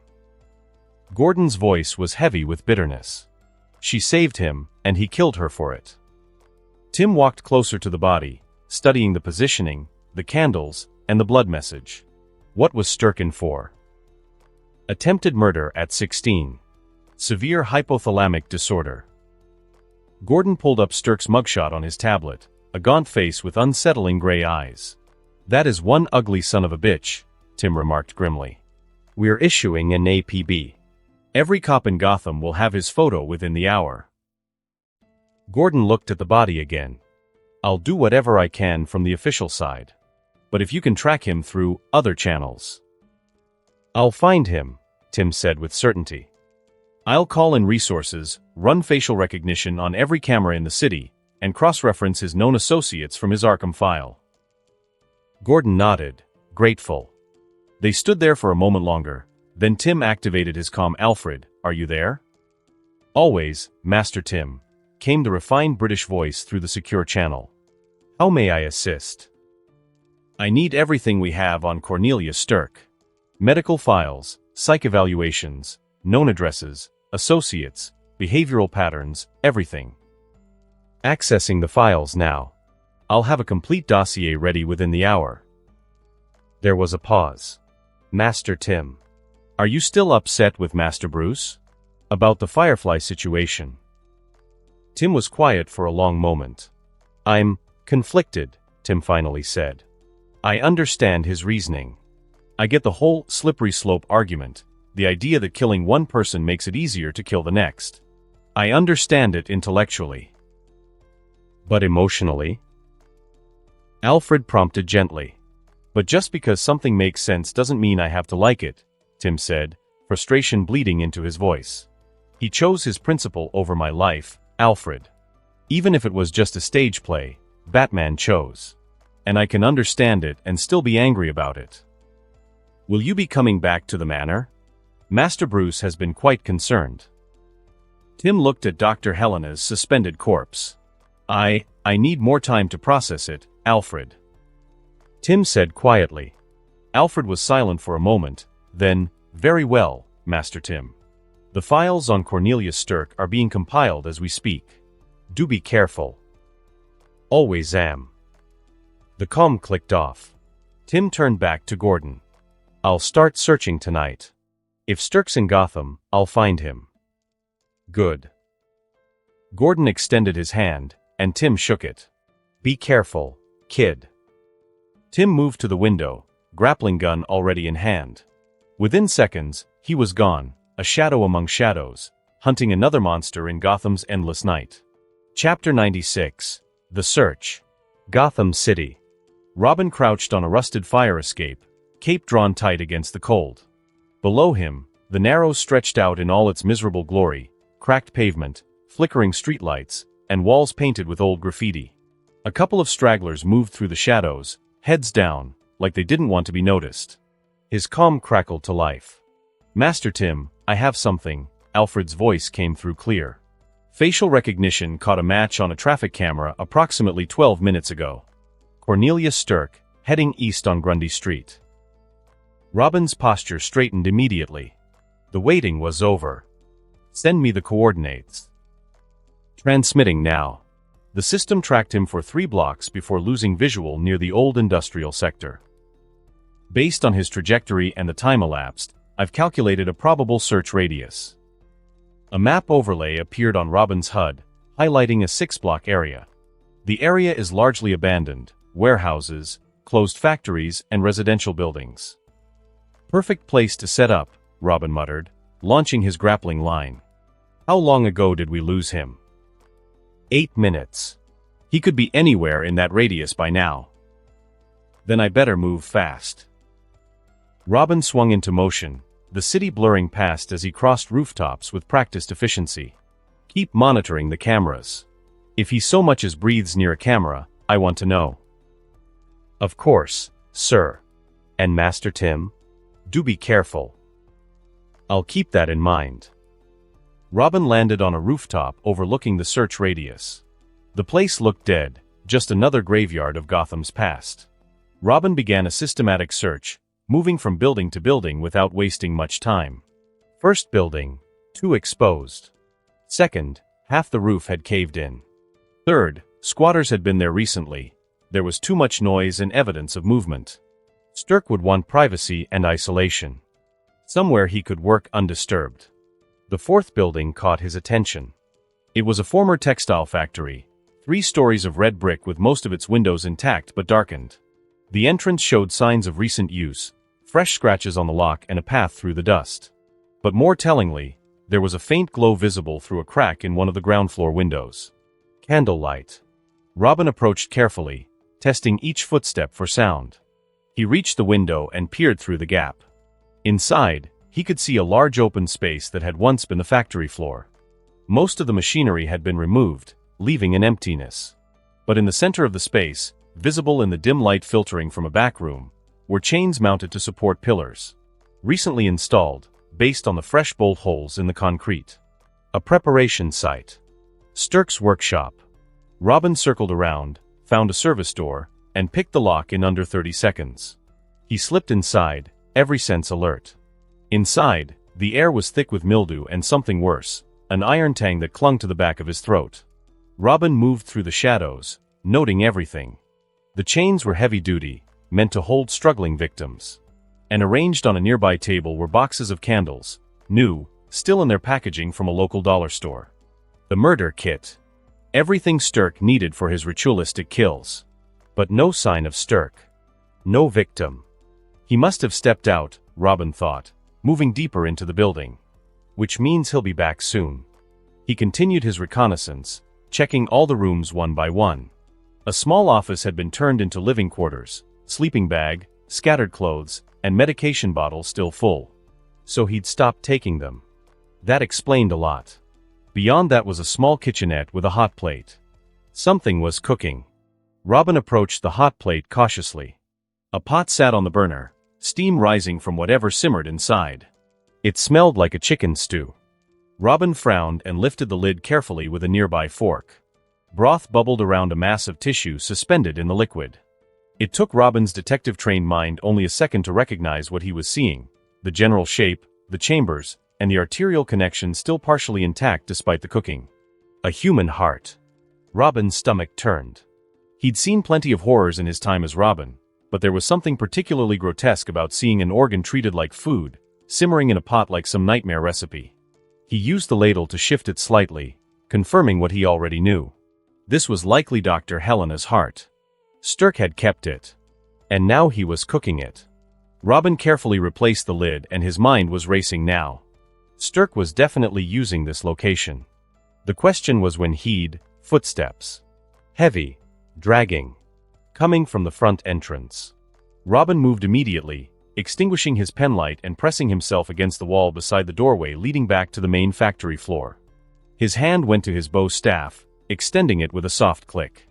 The footsteps grew louder, accompanied by a second sound, something being dragged across concrete. A body.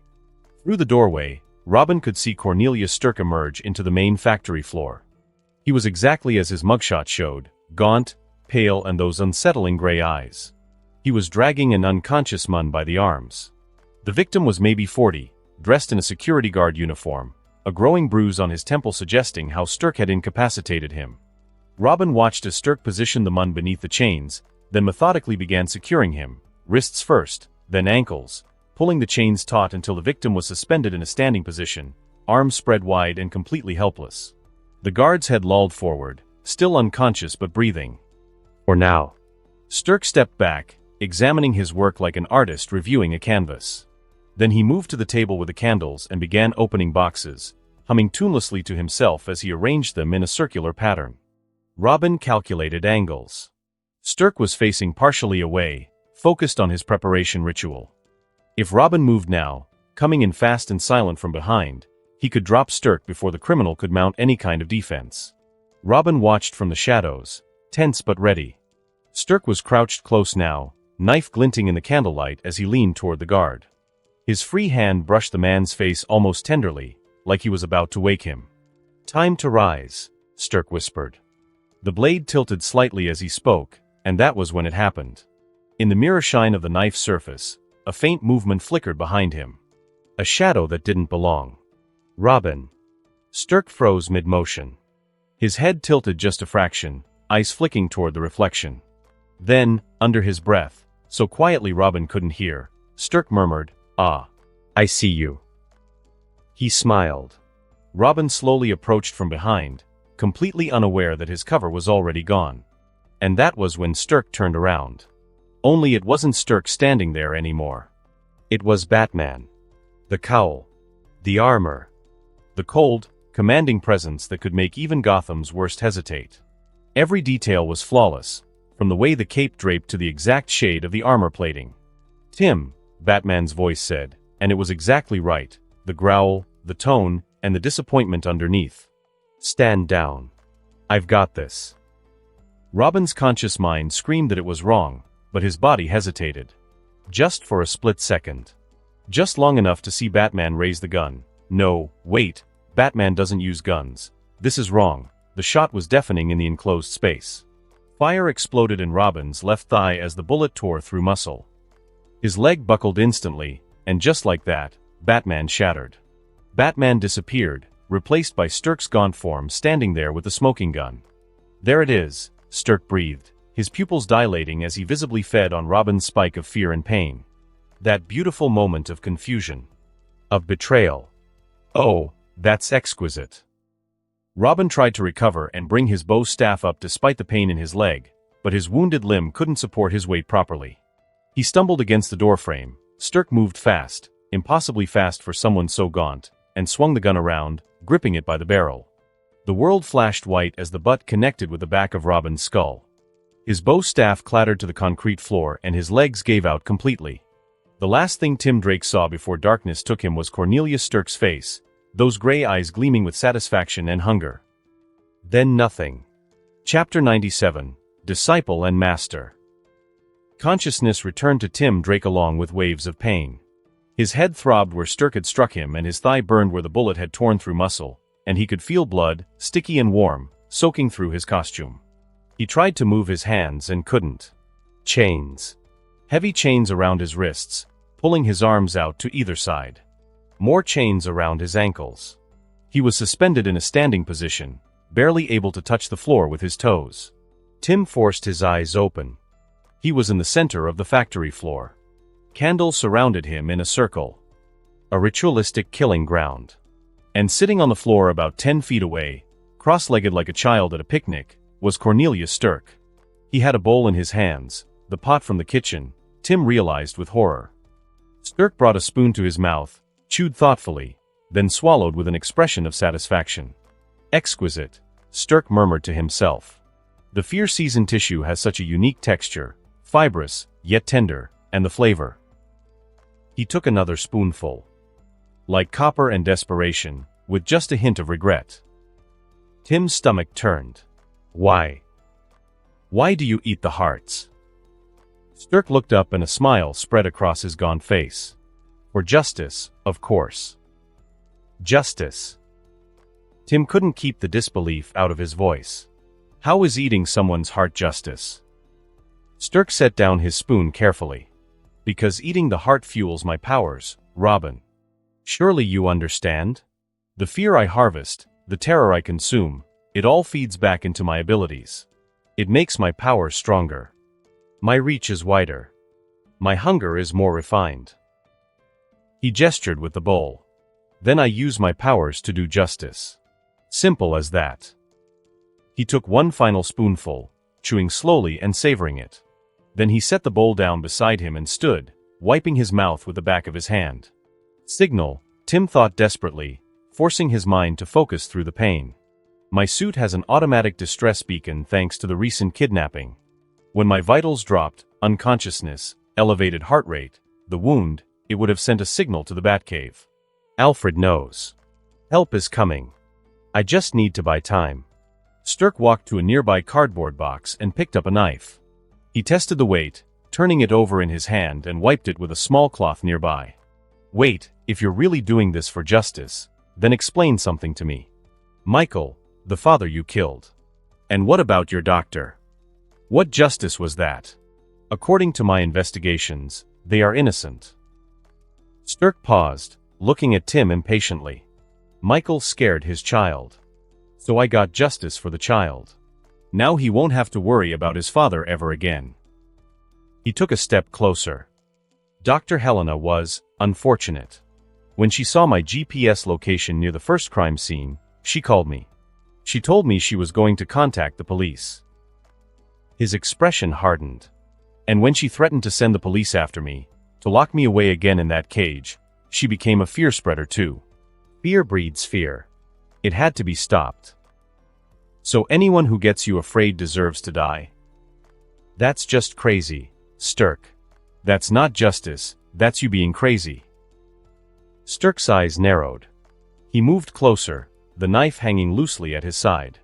Fear is the enemy, Robin. Fear is the disease. And enough questions. We've talked long enough. Isn't life full of surprises? Stirk corrected his voice exaggeratedly, and his voice took on that sing-song quality again. Here I am, sane for a week, and already the far-famed Robin lies helpless at my mercy. I bet even the best doctors at Arkham never imagined this. Their prize patient, their success story, with Batman's partner chained and bleeding before him. "You're crazy," Tim spat, pain and frustration bleeding into his voice. Stirk's expression transformed instantly, the false friendliness vanishing, replaced by rage. "Crazy. The best doctors in Gotham pronounced me sane, fit to walk the streets, to mingle with the crowd. They gave me papers, Robin.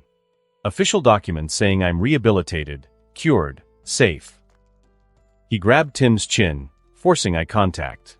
"And you dare call me crazy? What I'm doing is justice.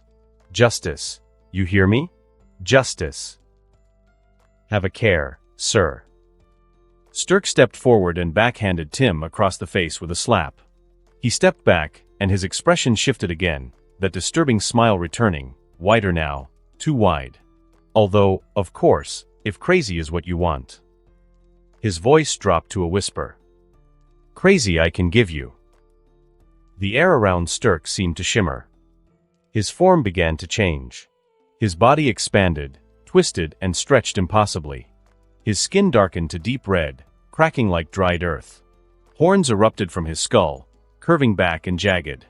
His mouth widened, splitting his face nearly in half, filled with rows of serrated teeth like a shark's maw. The thing that had been Stirk loomed over Tim, its massive form blocking out the candlelight behind it. Its neck began to extend, snake-like, its head moving closer to Tim's, that horrible mouth opening wider and wider as if it intended to swallow his head whole. "What are you?" Tim forced the words out despite his racing heart. "Some cheap architect knockoff? Your tricks won't work on me, Stirk. Give up this madness now, before it goes any further."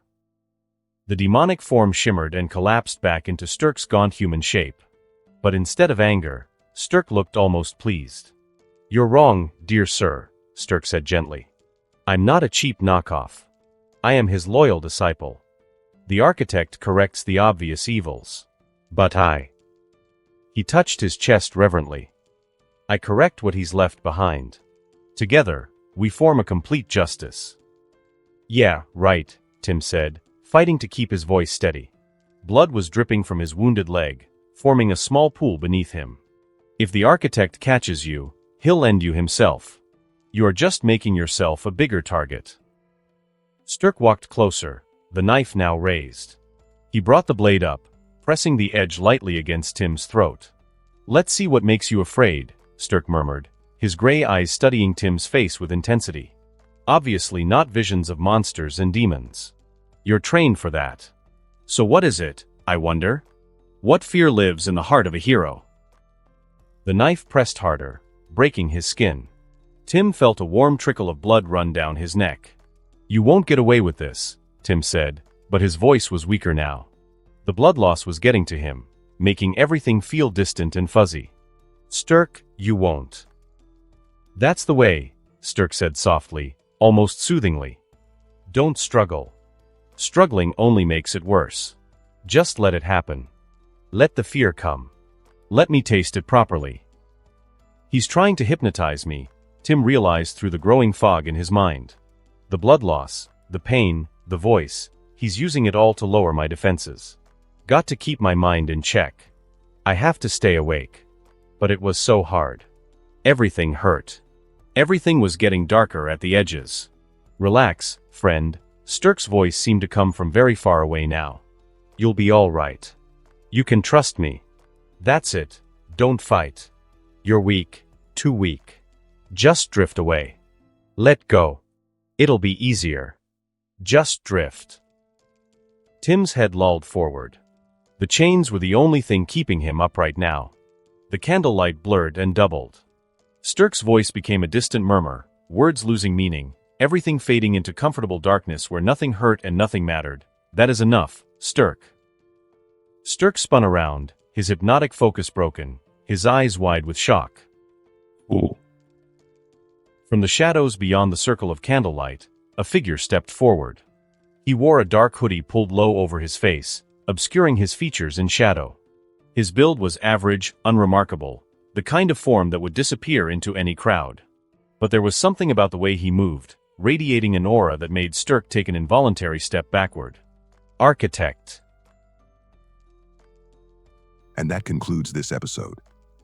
If you enjoyed it, I'd seriously love it if you guys could leave a like on the video, as it genuinely helps out so much, and it keeps me going, plus it takes only 1 second. That said, have a wonderful day. See you in the next one.